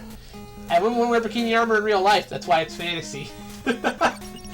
You know what? I've met plenty of women who like the bikini armor stuff, too. They think it's fun. They think it's cute. They think it's sexy. There's plenty of women out there who have no problem with it. There's plenty of women out there who like women that think it looks cool. We're just gonna... What, are we gonna say because straight men like it, we can't let the lesbians have it either? Is that what we're saying? Because I don't know about you, but that seems even more sexist to me than the concept of bikini armor. I'm just saying.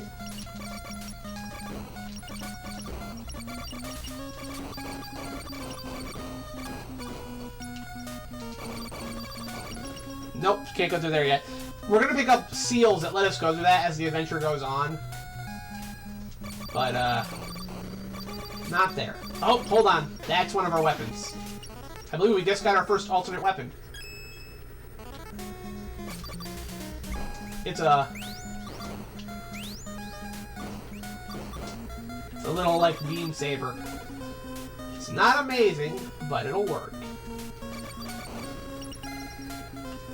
I forget if it lets us kill these things. It does not. Oh, fuck. Can't go through there yet, either. There's a mini-boss over there. I'll check that out after we do this.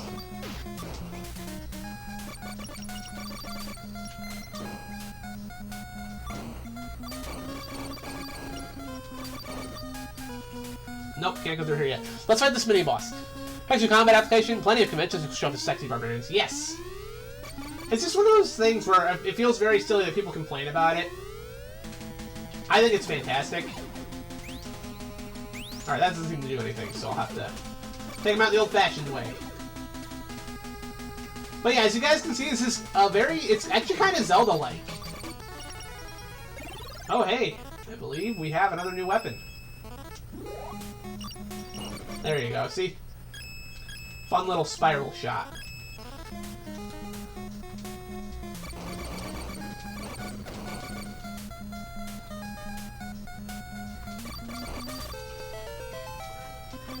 Oh, hey!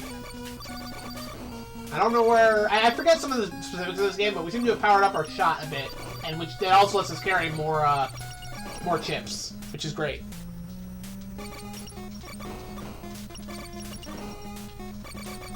Also, I feel like pointing out in this case of this game, this is a robot character, so, like, she's already as armored as she can get, right?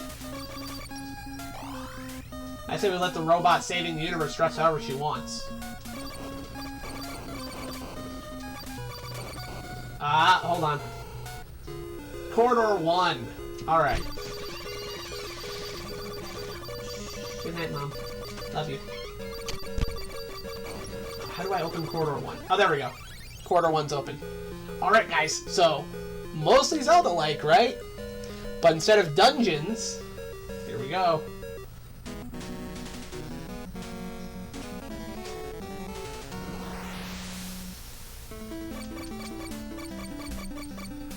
I will say, it's better to have this weapon here.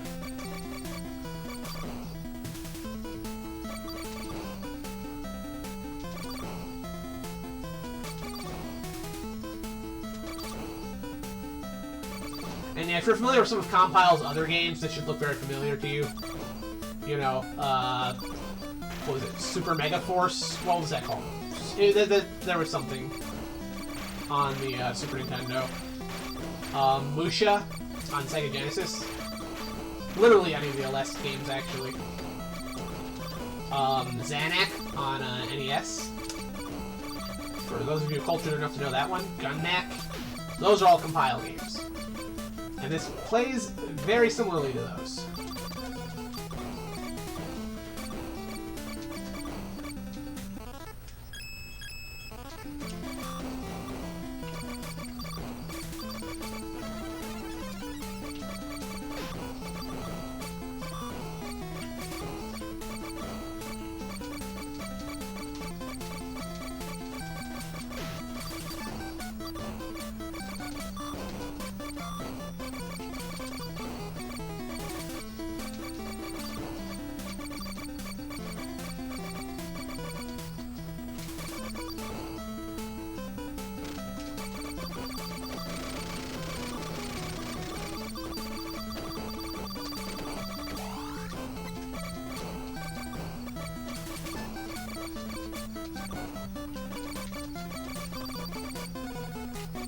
There we go. Got my chips back up.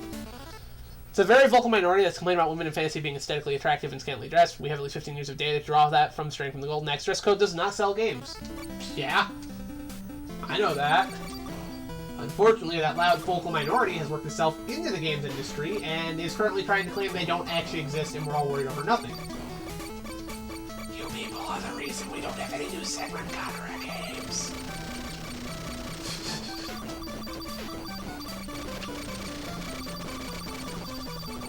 There we go.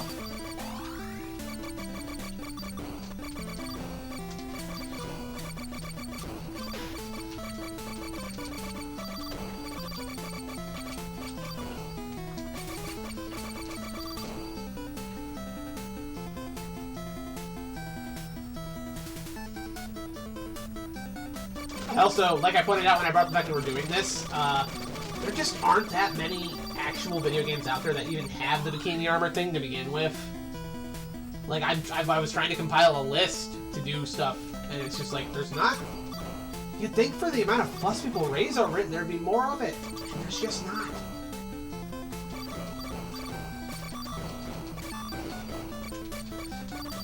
I'll tell you this, trying to compile an actual list to do this event with was annoying, because trying to Google for bikini armor video games, it just brings up forums and articles and comments all just chastising people for enjoying bikini armor.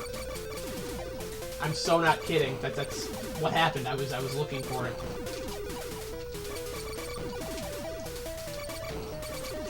But thanks to a couple of friends like Wirebrain and Cecil from Good Bad Flicks, I've managed to get some good stuff picked out. We're gonna have fun.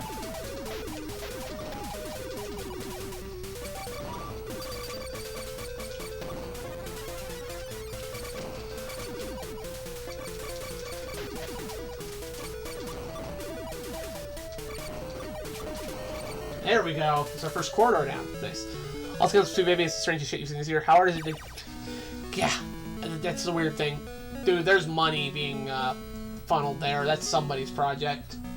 There's no explanation I got.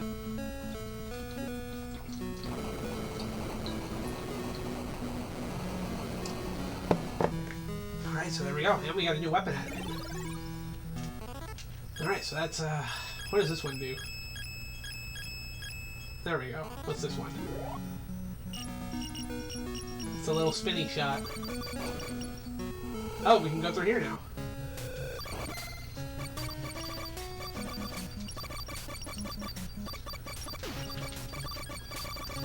Can't seem to hit them.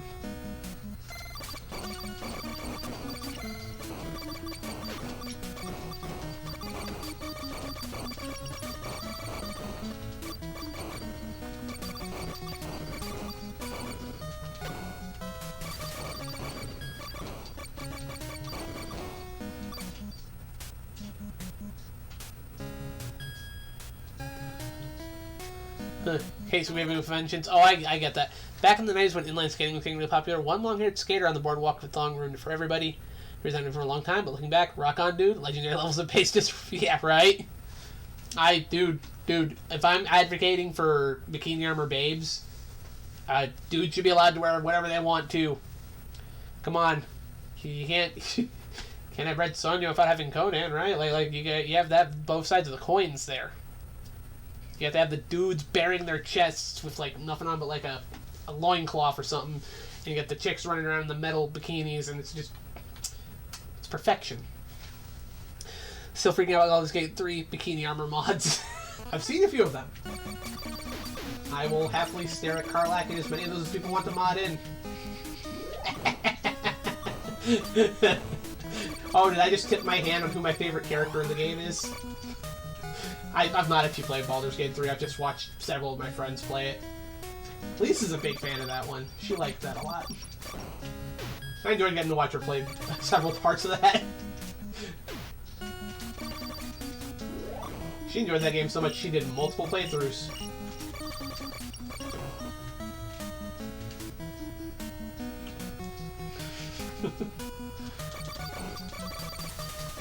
Oh, that's a new weapon. So what do I got? Yeah, what are you? That'll be more useful in the spaceship segments. Which, by the way, that's one of the cool things about this game, by the way. In Forspoken, you try getting into it, but man, that's how you learn how to super people in your game they touch. Throwing away remains. What? I run hot. Yes. We both got the same crush. Look, I in the words of a very famous cartoon character, I love the kind of woman that can kick my ass. But yeah, one of the cool things about this game is that every single weapon you pick up in the game is useful both in the exploration and the okay, you. I'm gonna try using my lightsaber. Hold on. Nope. Oh wait, no, that got him. Okay, cool. Do you want me to record your progress? Set your weapon to no use and press button A. Which, by the way, this is not a save game thing. This gives you your passwords. When we play this this year, I will be using the password system. No save states here. We're doing this cartridge only. I will be using the password system, and we'll like it.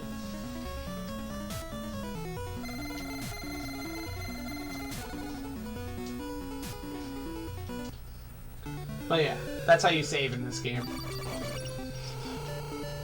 Your hips will be pulverized into dust by the snoo. Correct. Oh shit. I'm gonna get killed by the first thing that touches me. But I want what's in there.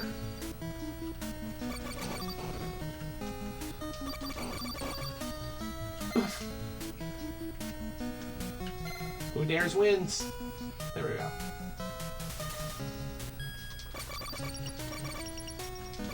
Oh. Oh.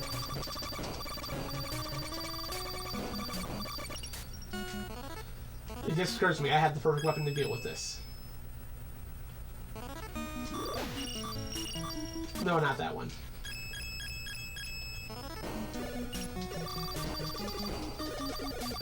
That's not doing enough. That's not doing shit.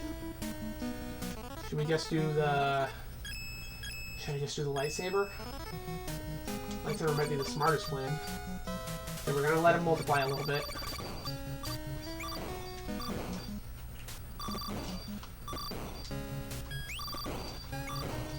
That is an evil enemy pattern.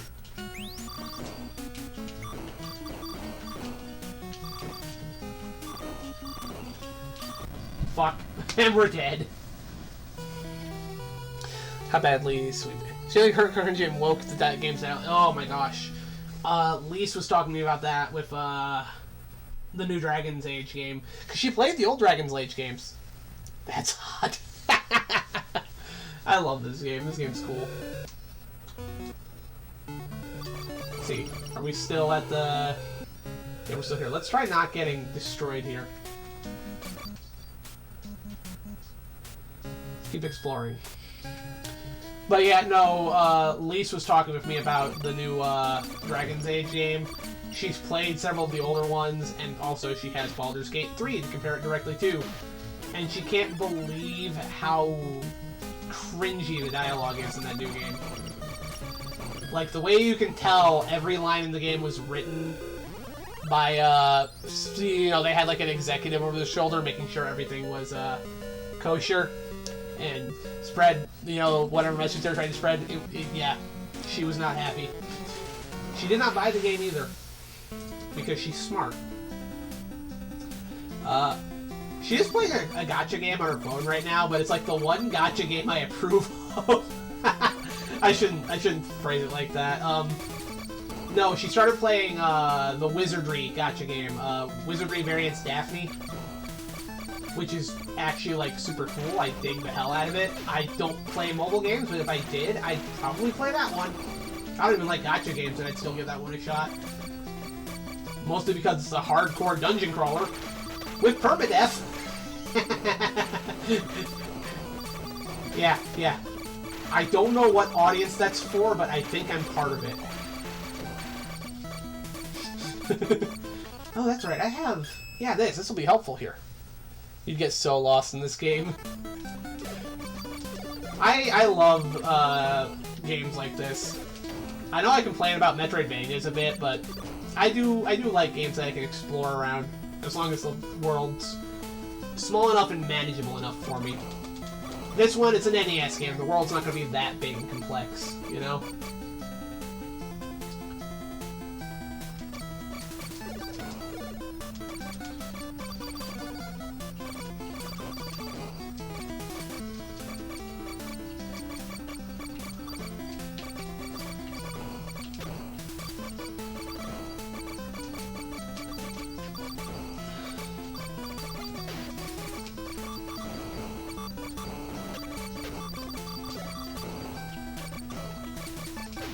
Oh, there's so much shit on the screen right now.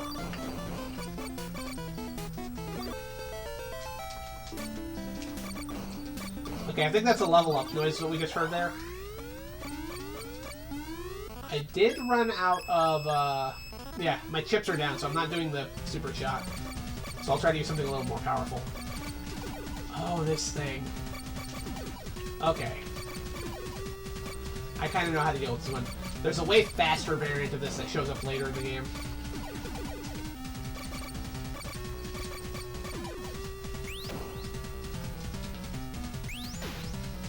Yeah, that's not gonna work. Do I have... No. That's too risky. Let's try this.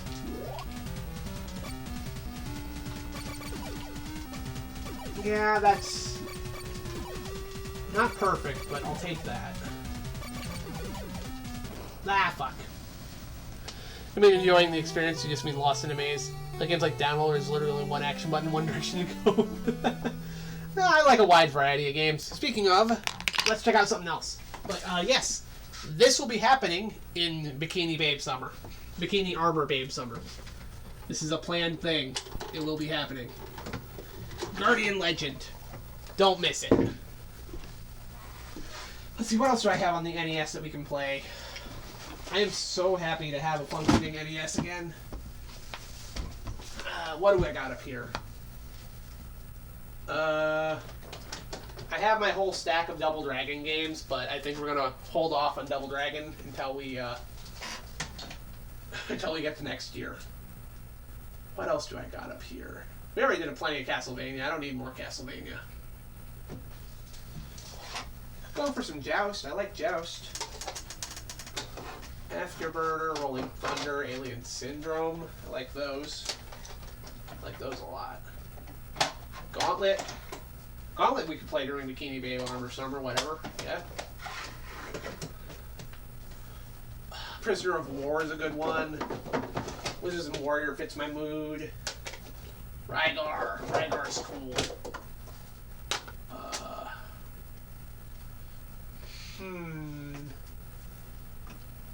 Commando. Hogan's Alley, though. Yeah, I could do Hogan's Alley. Mario 3. Ninja Turtles. What did I do? Ninja Gaiden. Okay, alright. Alright. That's a decent spread of games.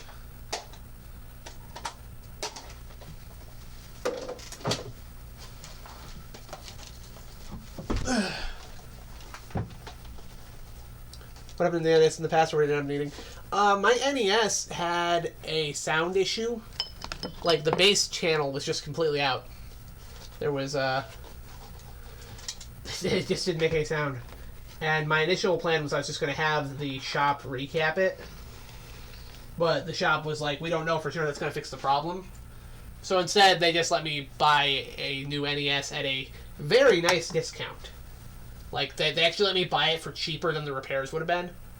So, I've been going to that shop for years anyway, so I trust them. And it's a fully refurbished NES, which means all the parts have been swapped out. It's pretty much brand new, so this thing's going to last me for a long while. Alright, what do I feel like, though? Brought a stack of games over here. You know what? This is a good one to go into. We've been doing kind of like RPG adventure games. Seems to be the vibe tonight. This is one I would also like to play this year. I will show it to you guys and let me know. You guys let me know what you think of this one. If it fits our vibe. You ready? Let's pop this sucker in and check it out. This is Xanadu. And oh boy, I can tell you guys some stories involving this game's history. So, is anybody here familiar with this one? You ever heard of Xanadu? You ever play it? Any fond childhood memories? I'm curious. Because this is one of those ones that's not necessarily it's not necessarily one of those NES games that everyone remembers. But it's one that people of a certain age group might remember. One that I've talked to people who played it. For people who did play it, it's kind of considered a classic by a lot of them. It's not a hard game to find either, if you're out there collecting used stuff. Integrated PSG, losing a channel could be serious, but the PvE is likely to be prevent, so it's worth them for the parts. Exactly. It was fine.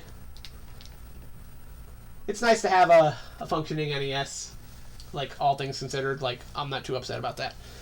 Anyway, let us check this one out. So, why don't I give you guys a quick history lesson of a sort? This is technically part of, but not exactly a part of, a larger series started by Falcom. Falcom is actually my favorite action RPG developers. They created the Ys series. You know, Ys books 1 and 2, Ys 3, Ys 4, that series. If y'all are familiar with the Ys, you might call it the Ys series. I don't know. YS, Ys, whatever. Dude with the red hair. I consider those to be the best action RPGs ever made. Falcom actually was one of the major innovators of the action RPG genre, because they made one of the first ones, which was Dragon Slayer for several Japanese PCs, like the PC-88. Came out in 1984, I want to say. Very rudimentary stuff. It was kind of basically a dungeon crawler. The action gameplay, so as it was basically you would run into a monster and the game would perform a quick calculation to see if your numbers are bigger than the monster. That was it. We're talking early. If you want to know in what context Highline becomes impressive, 1984 is the context in which Highline becomes impressive. We're talking about the infancy of action RPGs. But Dragon Slayer would be a big success for Falcom, and they would go ahead to make a sequel. It's called Dragon Slayer 2, but it's a very different game, and that would actually set up the tone of the Dragon Slayer series. This second game was called Xanadu, released for several Japanese PCs, like the PC-88. This one was a giant, massive, just cannot be overstated. It was a hit for Falcom. It's the game that put them on the map in the Japanese marketplace. This is a very fondly, very well-remembered game. Held in the same prestige that Americans might hold Ultima or Wizardry. That's how Xanadu is viewed as far as Japanese computer RPGs go. Very big, influential thing. After that, they would make a third Dragon Slayer game called Romancia, which was a bit different. Then they'd create the fourth one, the Dragon Slayer Family, which actually got localized in America as Legacy of the Wizard. So, there you go. That's probably the one most people will be familiar with if they've played a Dragon Slayer game, would be Legacy of the Wizard, because I got the NES release. That's a really cool game. I do not own Legacy of the Wizard myself. I want to pick it up at some point, because it's a really good game. A really common game, too. It's not that hard to find Legacy of the Wizard. Let me think. Might want to go fill up my water again. Anyway. After that, they would make Dragon Slayer 5, Sorcerian, which if you were a player if you used an MS-DOS capable machine, you might have played Sorcerian, but that's a little bit of a stretch. It was localized by Sierra, of all companies. But yeah, Sorcerian. The sixth Dragon Slayer game was a traditional turn-based RPG called The Legend of Heroes, which got a release on the PC Engine in English. A lot more of these games get released in English than you would think. But yeah, so it's a whole series. Now, you might have remembered that the second game in the series was Xanadu. And this is Xanadu. Early Ultima era games. Yes! That's the era we're talking about when it comes to Dragon Slayer. The first one was 1984. Xanadu was 1985. And it's kind of so on and so forth. Each year, you'd get a new Dragon Slayer game that was basically a completely different game that carried similar lore elements. Every Dragon Slayer game involves you finding a legendary holy sword known as the Dragon Slayer, which should be pretty obvious what you use it to do.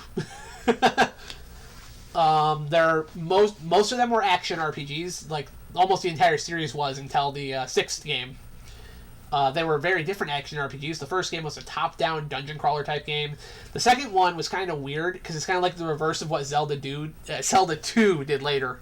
Because Xanadu, you explore side-scrolling dungeon levels, and when you encounter an enemy, it goes into a top-down viewpoint where you fight the enemies using bump combat. You run into them, you do a little calculation to see what your if your numbers are bigger than if you do damage, that sort of stuff. Very rudimentary stuff. Romancia 3 was a pure side-scroller, and where Xanadu was made to be extremely difficult to complete. It was made to take hundreds of hours to figure out. It was a very, very difficult game that was made with the intention of, 90% of players were not meant to beat Xanadu. That's the sort of game it was. Romancia, on the other hand, was made to be a game that you could finish in 30 minutes once you figured it out. It was a very cryptic game, and you were supposed to spend all your time figuring out the puzzles of Romancia. No, this is not related to the movie, Sayla. As a matter of fact, that movie made it very hard for me to find any sort of advertising for the Xanadu games. Even searching in Japanese, it made it difficult. But I found stuff. Anyway. Where was I? Yeah, Romancia is that sort of a game. Legacy of the Wizard. That's got an English release. We'll probably play it sometime, so I'll just leave that there. Sorcerian. It's a lot like Wizardry, except the dungeon crawling segments are a side scroller. It's pretty weird, but that's what Sorcerian is. That's the way I can describe it. And then we have the 6th game, which is Dragon Slayer: The Legend of Heroes, released on PC Engine. Also released on, like, Japanese PCs, but it got a port to the PC Engine, which we got in America with English voice acting. Very funny English voice acting, honestly. And that... Okay, here's where we get to the point of this, because you're all trying to figure out, how is this related? It's obviously related because of the name, but I'm getting to it. So let me start with Legend of Heroes. Legend of Heroes would actually give birth to its own sub-series, which is still going on to this day. Have any of you heard of Trails in the Sky, Trails of Cold Steel, Trails from Zero, Trails from Azure? Those games, those Trails games, if you look closely, you'll notice they are not just Trails, they are Legend of Heroes. Hey, look, it's a Xanadu like commercial. That's amazing. I did not plan that. But yeah, the Legend of Heroes series goes on to this day with those Trails games, and it was all started by that 6th Dragon Slayer game. So right there we have a meta series within a series, right? Xanadu did the same thing. There was actually several Xanadu games that came out after the first one. There was an expansion pack called Xanadu Scenario 2. There were remakes. There were also kind of sort of sequels. They're not always super related, but you get like stuff like Xanadu Next and what was that other one? Tokyo Xanadu. Very loosely connected to everything, right?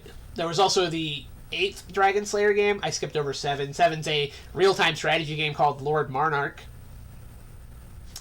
Yeah, it's not even an RPG anymore. It's just a real-time strategy game. I don't know. But the 8th one was released on the PC Engine. It was called The Legend of the Wind, Xanadu, also known as just Legend of Xanadu. Which kind of makes it connected to the original Xanadu in a way, but also it's the 8th Dragon Slayer game. Don't ask me. Anyway, so now that I've finished mind-fucking you with all of that, what is this game? Basically, Hudson Soft, who actually got to they got to port several of Falcom's games to various consoles. They're actually where all the East games on the PC Engine came from. Actually, you can see right there, under license from Falcom. Basically, what this started life as was a Famicom port of Xanadu. Famicom Xanadu for Xanadu, you see? But over the course of its development, it became so different, so disconnected from the original Xanadu, that it basically became its own game. This has borderline nothing to do with Xanadu, alright? Except for the name. So, there's your answer. What does it have to do with the rest of the Dragon Slayer series? A little bit. There you go. Anyway, this is a really fun action RPG, and why don't I see if you all dig it? Let's start it.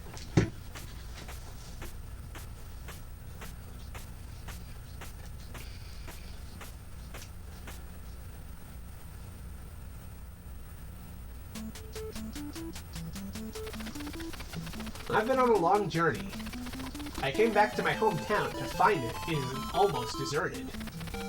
The gate is closed, people are gone, and the walls are crumbling. I wonder what happened.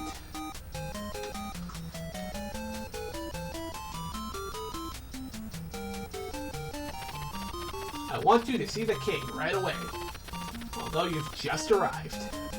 So I believe the king is off this way.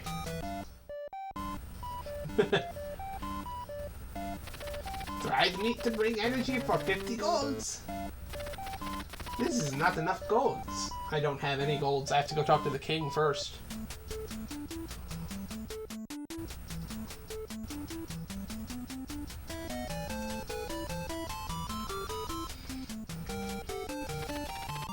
The dwarfs are already in town, and it looks like the end is near. By the way, apparently most of the monsters in this game are like mutated dwarves. We can't really do anything about that right now. Whoops, that's great. Oh. Yeah, we're so close to death already. We haven't even seen the king yet. The last well is almost dry. So basically everything sucks for everyone right now. No, talk to me. Oi. I can't let you go. Do you need a ring to open a door? What? Where's the king?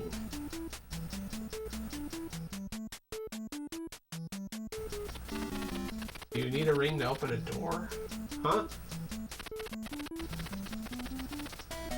It's been a second since I played this. Let me think here. No weapons. No armor. No shield. No magic. No items. So, I didn't talk to somebody that I needed to. And the dwarves here are probably going to kill me. Yep. Has to check in with the guru first. Thank you, Nightman Flock. Hey man, I don't think I've seen you in my chat before. I've definitely seen you at other places though. Welcome in. Don't have negative thoughts. Remember your mantra.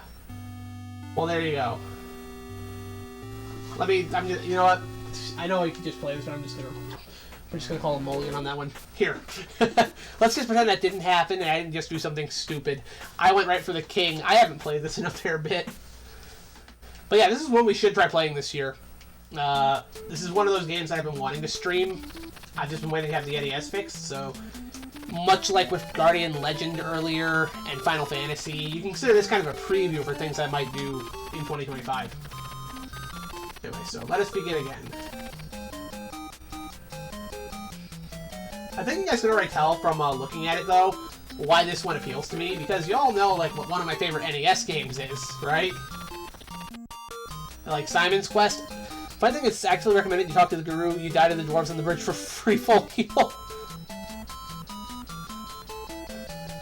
That's actually true. I forgot all about that. Thank you. I have not played this in so long. Alright.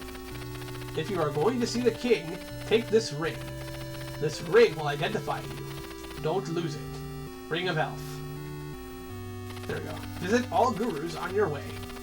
You'll get a title according to your experience. Yeah. Okay, now we can talk to this. The main overworld theme is so good. Dude, yeah, we need to get out to the overworld so people can hear it. But no, I hear you, Nightman Flock. This one's so cool. I have not gotten to play all the way through it yet. This is a recent discovery for me. But as somebody who grew up loving Zelda 2 and recently learned to love Simon's Quest about 5 years ago. I'd never played Simon's Quest before that, and I realized I actually kind of love that game. This is right up my alley. Alright, here we go. Okay, here we go. The king is waiting for you. Now we can talk to the king.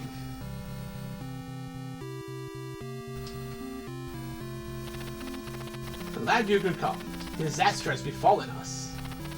The elf fountain water, our life source, has stopped. The wells are drying up. Many men went out, and nobody came back. You are our last hope. I shall give you 1,500 golds. Prepare for your journey with this money. It will be a dangerous journey. Take care of yourself. And I already know my friend Falco in chat's there remembering a certain episode of Bikini Warriors we watched. Oh, that was a fun night.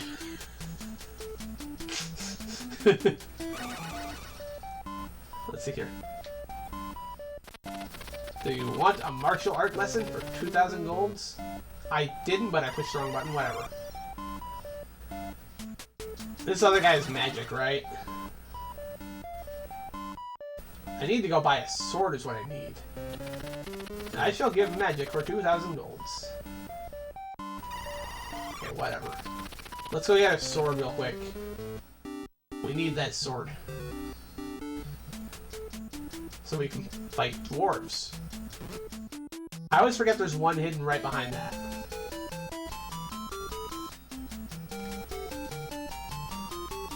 Now.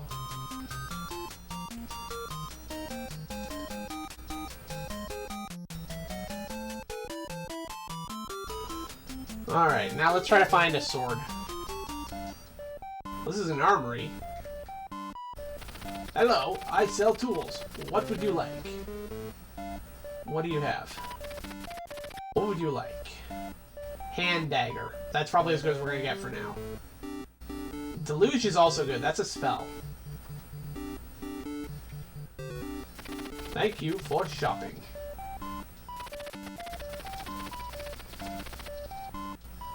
This is also one of those ones where you'd want to have the instruction manual on hand to tell what each item does. Here we go. We'll buy that, and I'll buy a red potion to start out with. That should be fine. Or no, we should go see if there's armor to buy next door. before I buy any potions. So this is keys. Yeah. Hello, I sell keys. This guy's smoking in an AS game. How about that? What would you like? Yeah, we'll need that J key. I know that for a fact. I remember.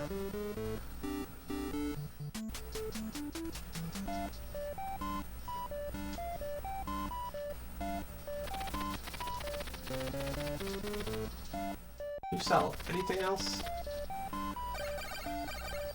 Yeah, the potion. Okay. This might be what we have to start out with. There are many rings with different magic. Look for them one by one. Okay. This reminds me, I should also equip the stuff I just got. There we go. Look at that! This is one of the cool things about this game, guys. When you get new weapons and armor, it shows up on your character. How about that? Now, there is no way to duck and hit something. There's no ducking, so to hit something that's low, I would have to equip magic.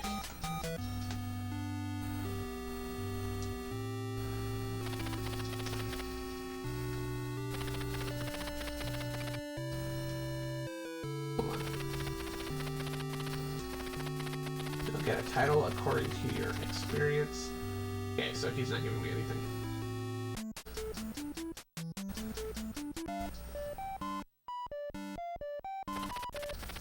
Don't try too hard. That's life advice to live by. A meteorite fell into the world tree and created havoc. At the end of the confusion, the dwarfs of the underworld came up and attacked the elves. Nobody knows the reason. Well then, sounds like something we have to solve. You sell meat strips. Go straight ahead and you'll find the town of Apollon. Well, okay, that's the game we came in it from, so. Let's try to get out to the overworld, actually do some stuff for a bit. Oh, there we have a dwarf.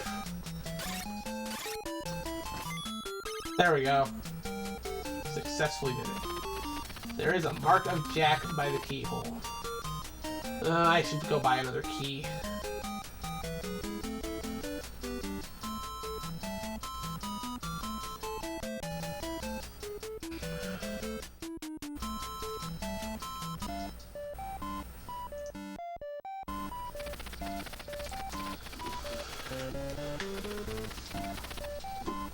There we go.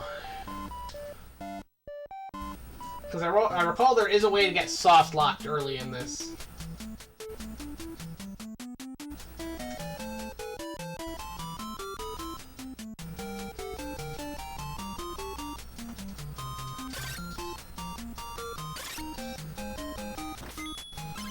There we go. Alright.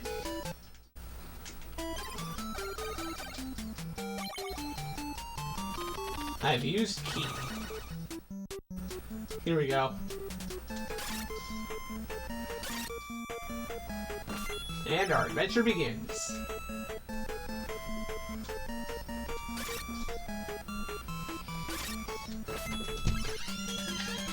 Okay, you just don't want to be aggressive with the enemies here. Let them come to you.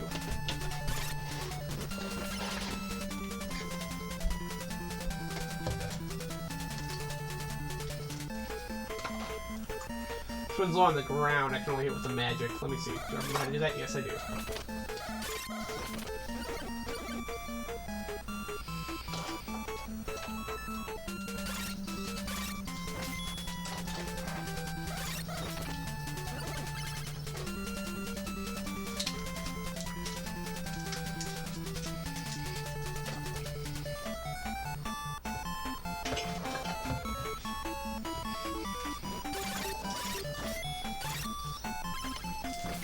There we go.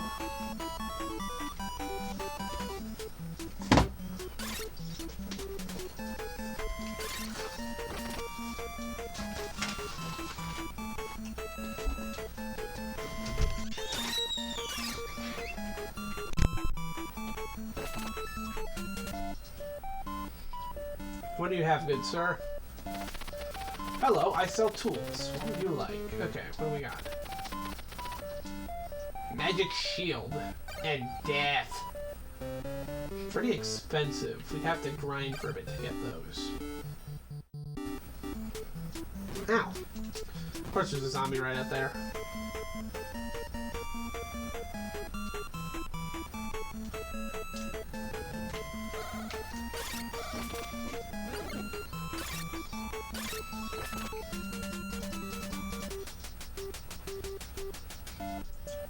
Alright, what have we got in town?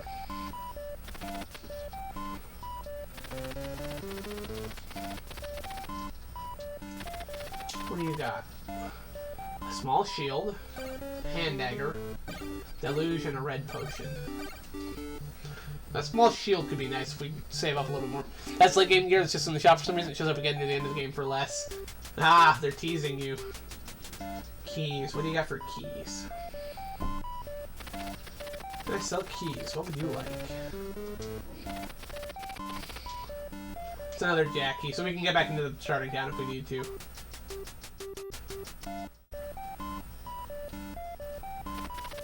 We block the passage to the next town by building a wall.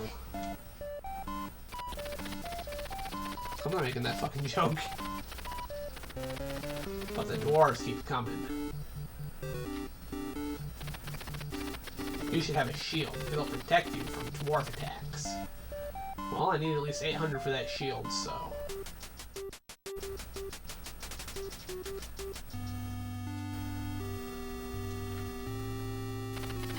You need peace of mind. I will meditate with you. He speaks the words of Satan in my ear. This is how you save, by the way. It's another password system. No battery saves. It's a thing you just gotta deal with. We'll make sure to use those when we play this game for real, too.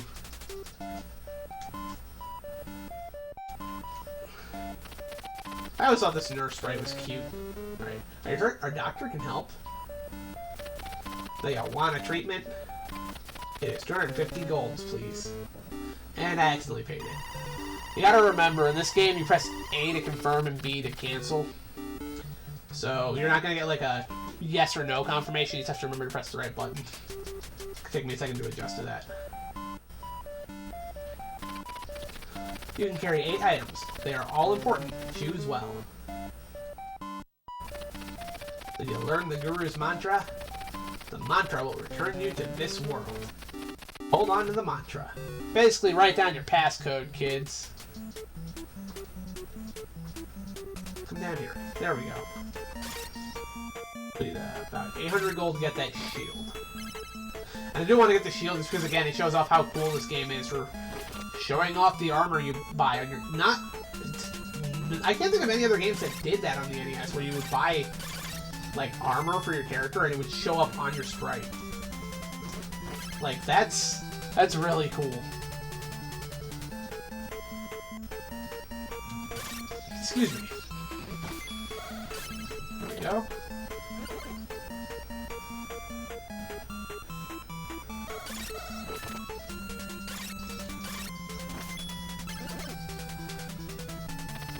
There is a mark of Jack by the keyhole. Should probably buy another key before going in there.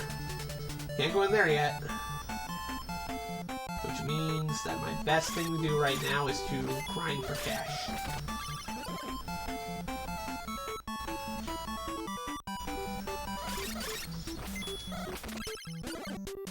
We're up to 735.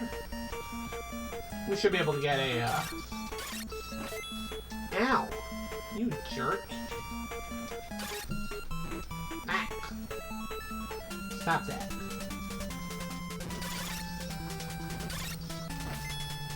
There we go. That's 800 for the shield.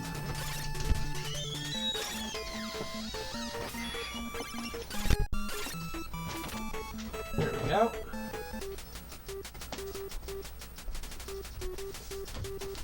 I like how you accelerate as you move across the map too. That's a really nice it's a really nice feature. Alright. I sell tools. No. I need to. Alright. Give me your shield, good sir. Alright, and check it out. I equip that shield. No, come on. Equip the shield.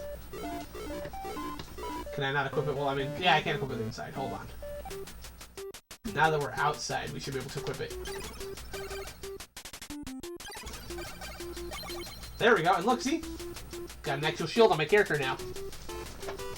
Come on, that's pretty good, right? That's pretty tight.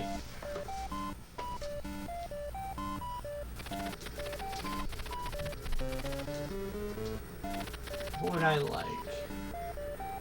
I'd like a key, but I need a little bit more cash for it first.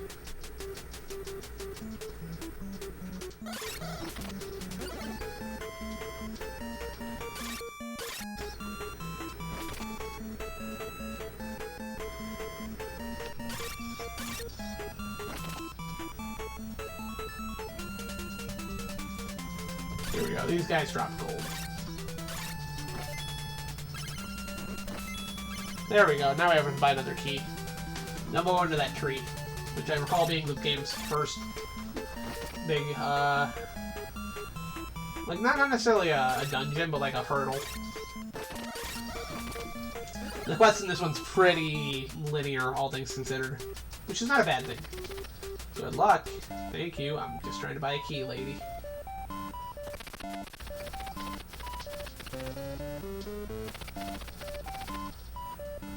There we go.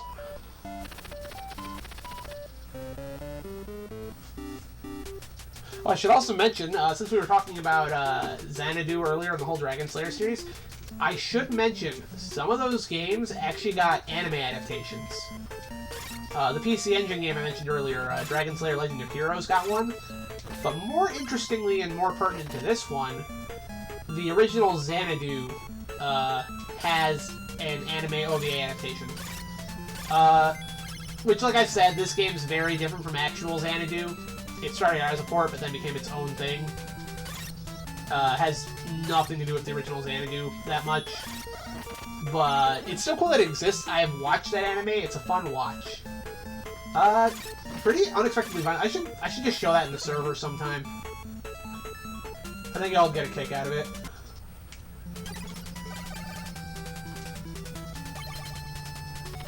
Alright.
Almost out of magic.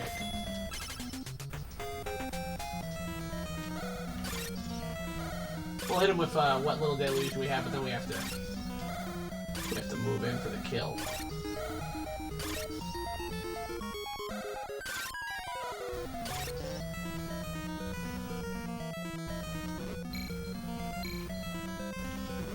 Nope. Fuck. Ugh. Don't have negative thoughts. Remember your mantra. Man.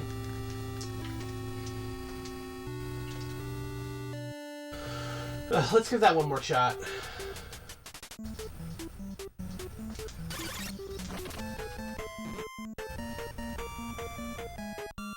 I can kill that dragon. Try to get there without having used a bunch of my deluge spell, though.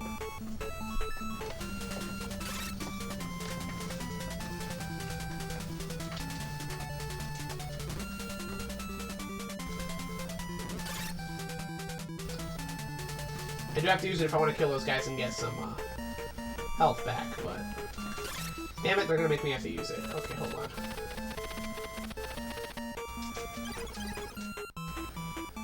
Really?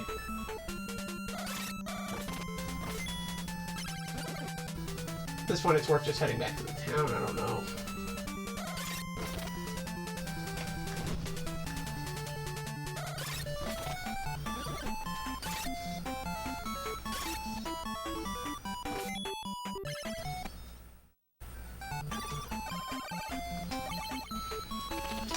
Here we go again. I can kill that dragon. Come on. Well, it's not really a dragon, it's more like a gargoyle thing. It's a Dragon Slayer game. You don't kill the dragon until the end of the game. When you get the Dragon Slayer. That's how it works.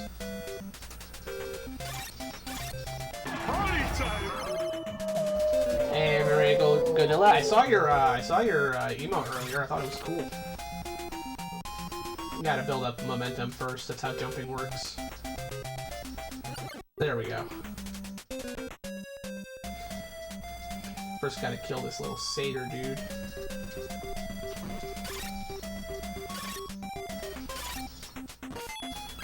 There we go.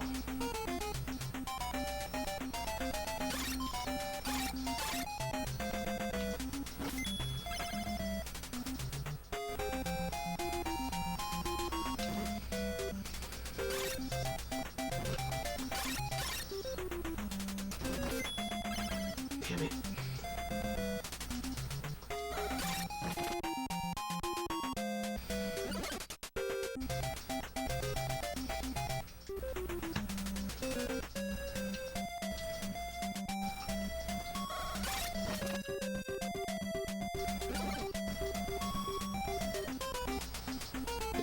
Just let me beers come in here to relax. No problem, man.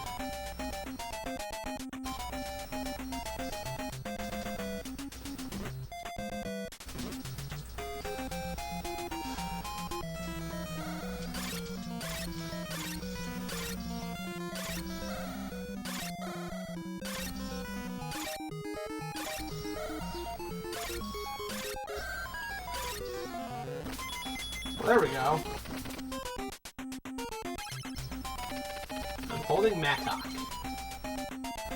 Excellent.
Damn it. I want that.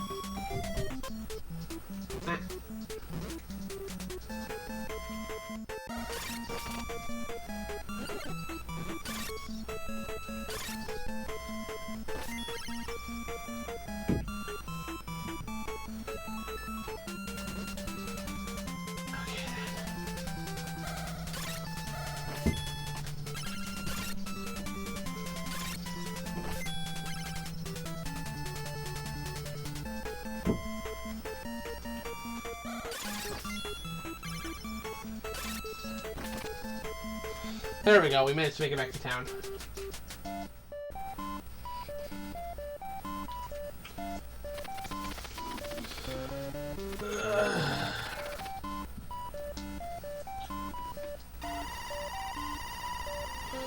There we go. Don't try too hard. Words to live by.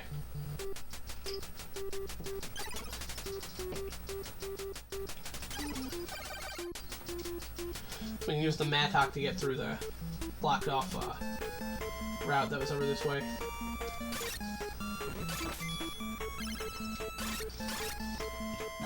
There we go.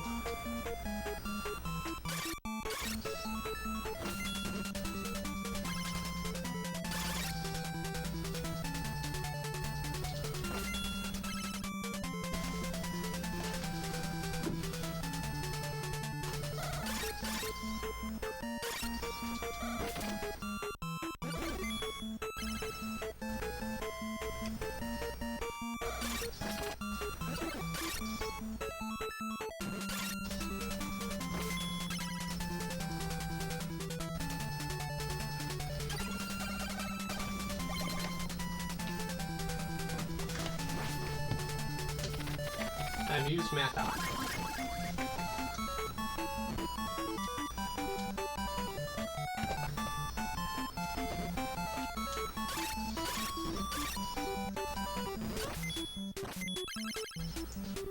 Ooh. I'm holding red potion. Sure it's nice of them to drop that there.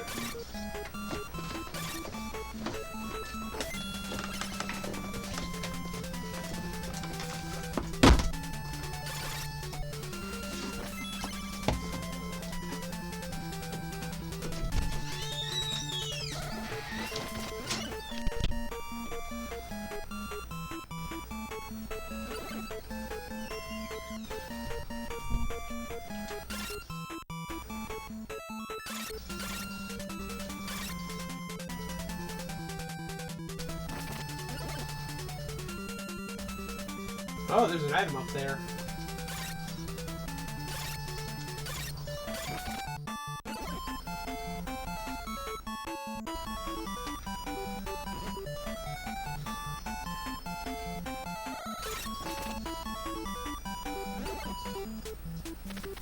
The glove increases offensive power.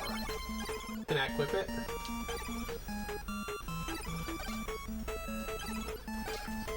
Nope, okay, that must have been like a permanent stat pickup. So we should hit things harder now.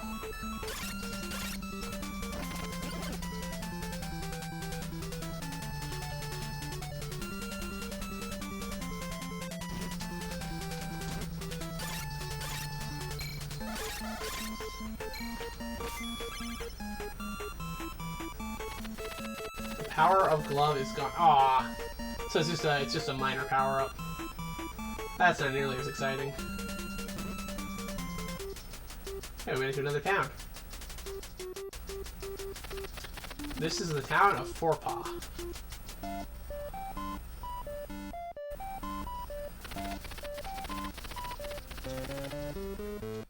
Nah, we're fine.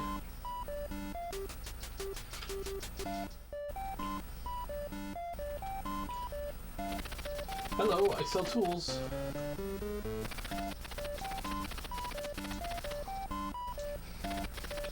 What would you like? Oh man, yeah, that long sword. The studded mail we can get for a little bit more. Wing boots, those are also important to have. Let's go with the long sword for now, just to give ourselves a little bit of a better weapon. Hey, Rush, welcome in. Just having a bit of a chill night here because I haven't been streaming for a bit. Let's equip that longsword. Look at that. Starting to have the look of a hero about us. I believe now I can sell. Yeah, I can sell that dagger, right? No, I can't. Oh well.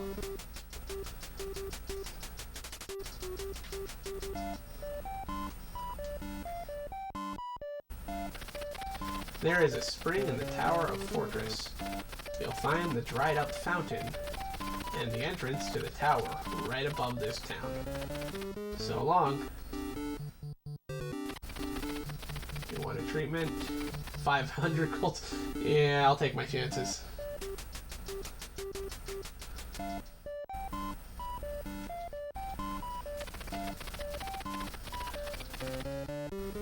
What do you got? Got a Q key. Probably gonna need that soon. Kiden Ichiban. Banzai. Kampai. Whatever. Oh. Okay, hold on. So I just reached the end of the town there? Okay.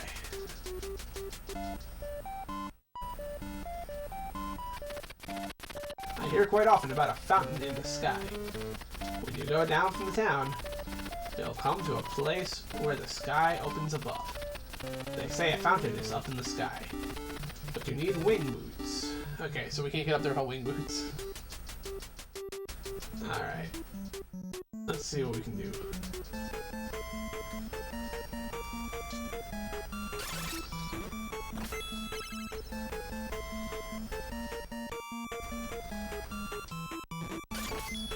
See, the extra reach that sword provides us is already much better.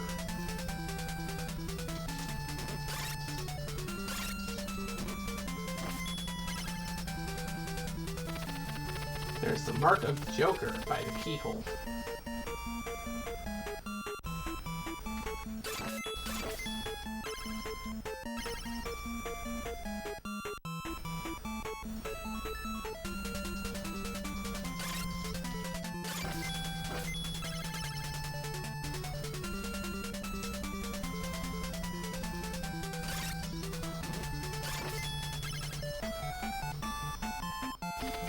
Holding red potion. Yeah, well I should use one of those. I'm pushing the wrong button. There we go.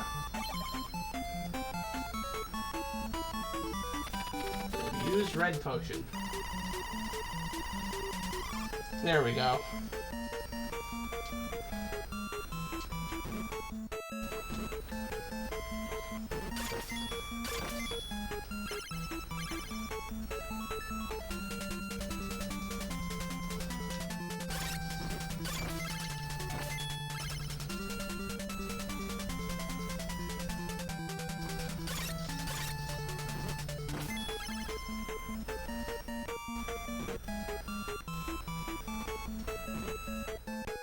If I hadn't used that potion, I would not have survived the trip back.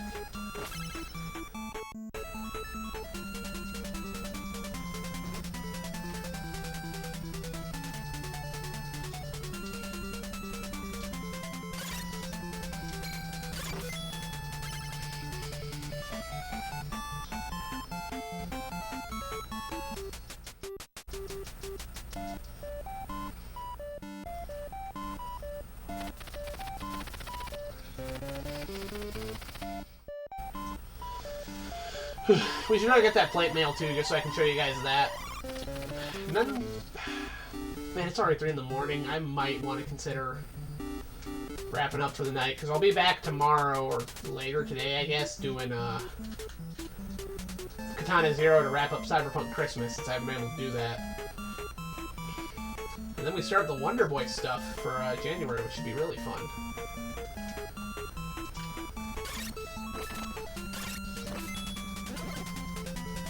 But I would like to get that studded armor so I can show you guys one more instance of the character sprite changing a little bit.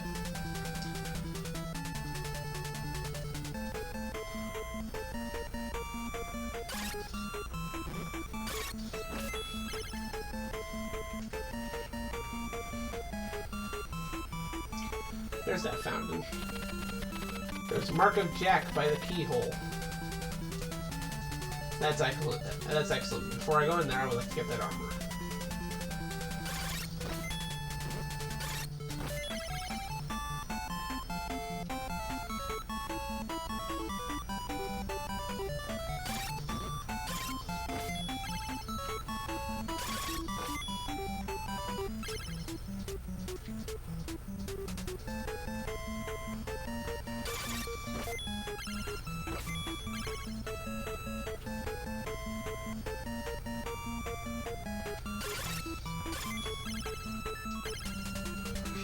Here we go.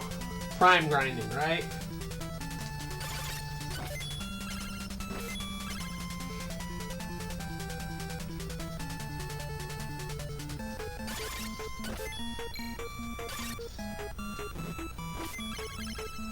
Alright.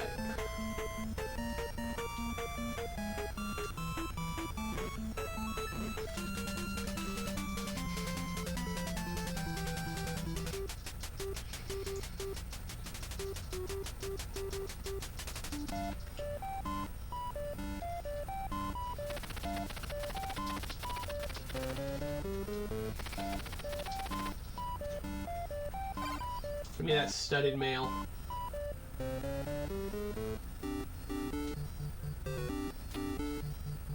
And now let's check out how our character looks now. Here we go. Look at that. We have actual armor on now.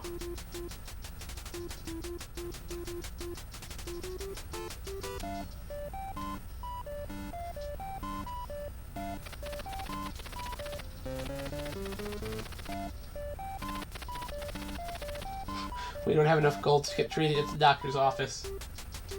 Game's getting too real.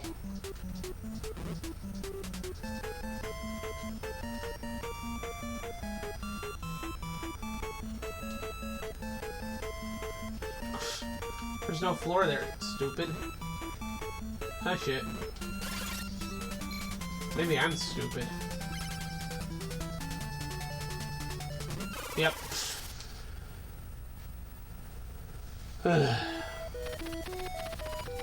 Don't have negative thoughts. Remember your mantra. That's alright, game.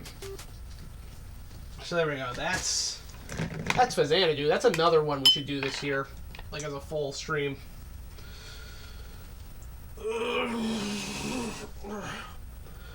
Alright, it's 3 in the morning. As much as I don't want to, I feel like I should probably wrap this up so I can get some sleep. And then we can do Katana Zero tomorrow. Which is the plan, because I don't think I have anything else going on tomorrow. Wound up being late to stream today, because I was going to hang out with Lise, and then plans didn't go the way they're supposed to. So, had a lot of confusion today. Should be fine for tomorrow, though. And if we can reach some sort of conclusion with Katana Zero, that'd be great. Just in time for the end of December. So, I'm going to put these games up here for now. And I think we'll wrap up for the night. Because it is late. Ugh.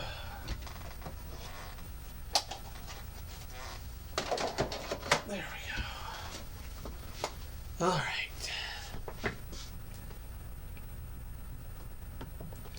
Just go over to the face cam mode.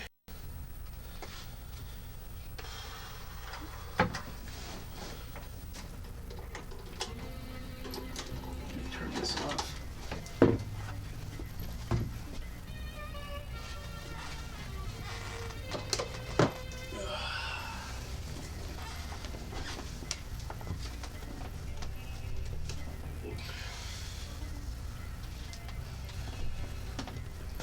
Oh man, I can actually feel myself already getting tired anyway. Oh man. Anyway, this was fun getting to do just a quick return to form. We've only been on for like 3 hours, but it's fine. Wanted to do something today.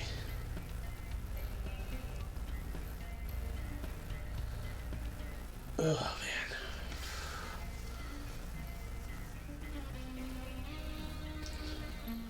Yeah, Pete's doing that at 12:30-ish. I'm not going to have the time to raid him.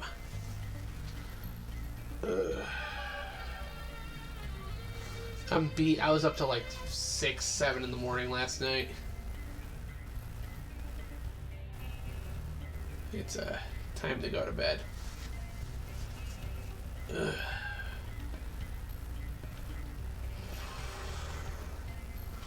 me check something real quick.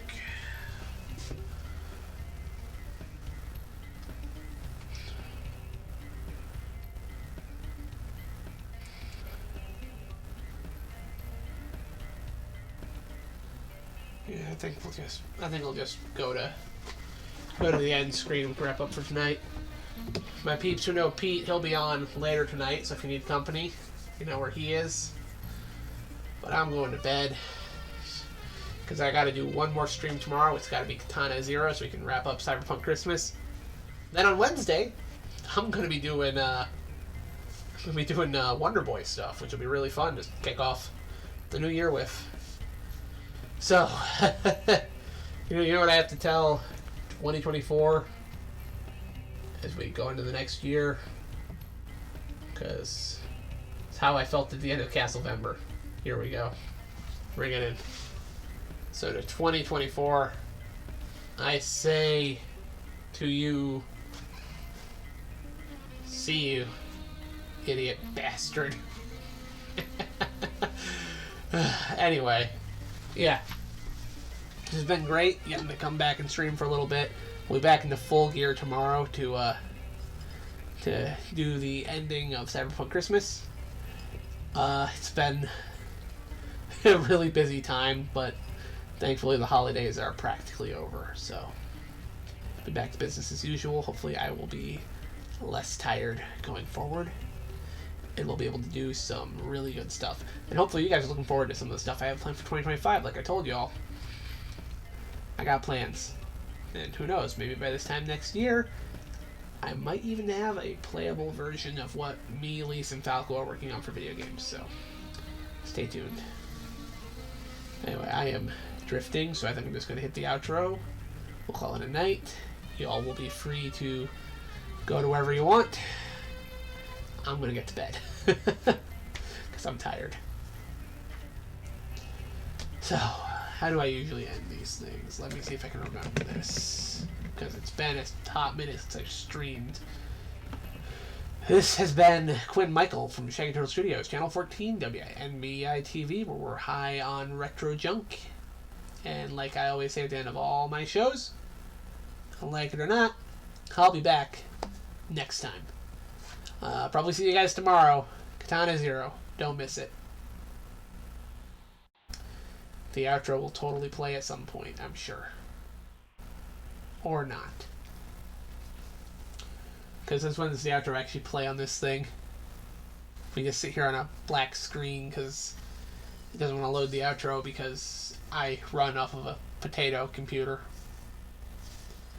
Anybody else here run off of a potato computer? Wow, it just skipped the outro entirely. Hello? What on earth? That's not supposed to happen. That's weird. That's what you get for not streaming for so long. Well, there it kinda is. It's being a little choppy, but it's better than nothing. Good night, everyone.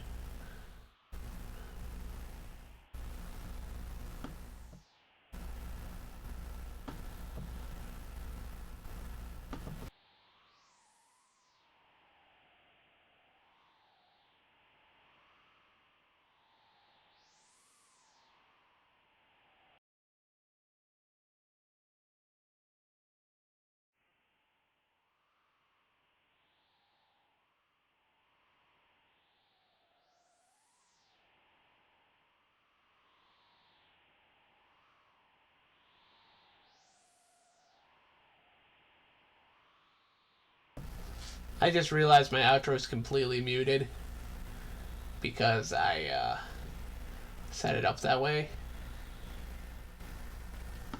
because of how we were doing Cyberpunk Christmas. I can be kind of a dork sometimes, so how about you give me a second to give me a second to fix that, and we'll actually play the outro the right way. Here we go. I had it muted. This is, I can tell I haven't streamed in like 2 weeks. This life got busy. It's the extended outro.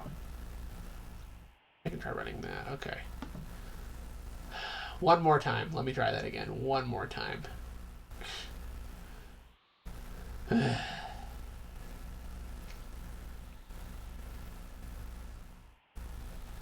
It's not gonna work, is it?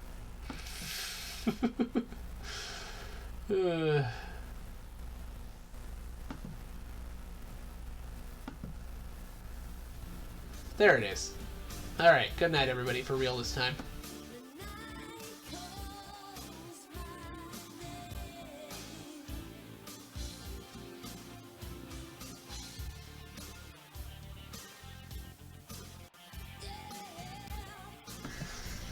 Holy crap, has the mic been buzzing all night? Oh geez, I'm gonna have to check that out. That's not good at all.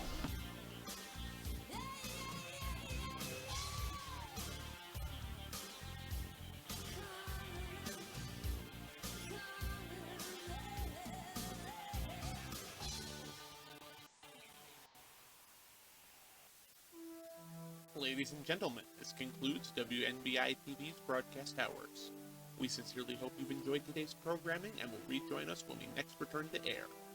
WNBI-TV broadcasts out of its studio location in western Newberry County on Channel 14, transmitting at an assigned frequency of megahertz on a effective range of by authority of the FCC. This is Quick Mike speaking for the entire staff of WNBI-TV, wishing you a pleasant good night. And now, the national anthem. Good night, America.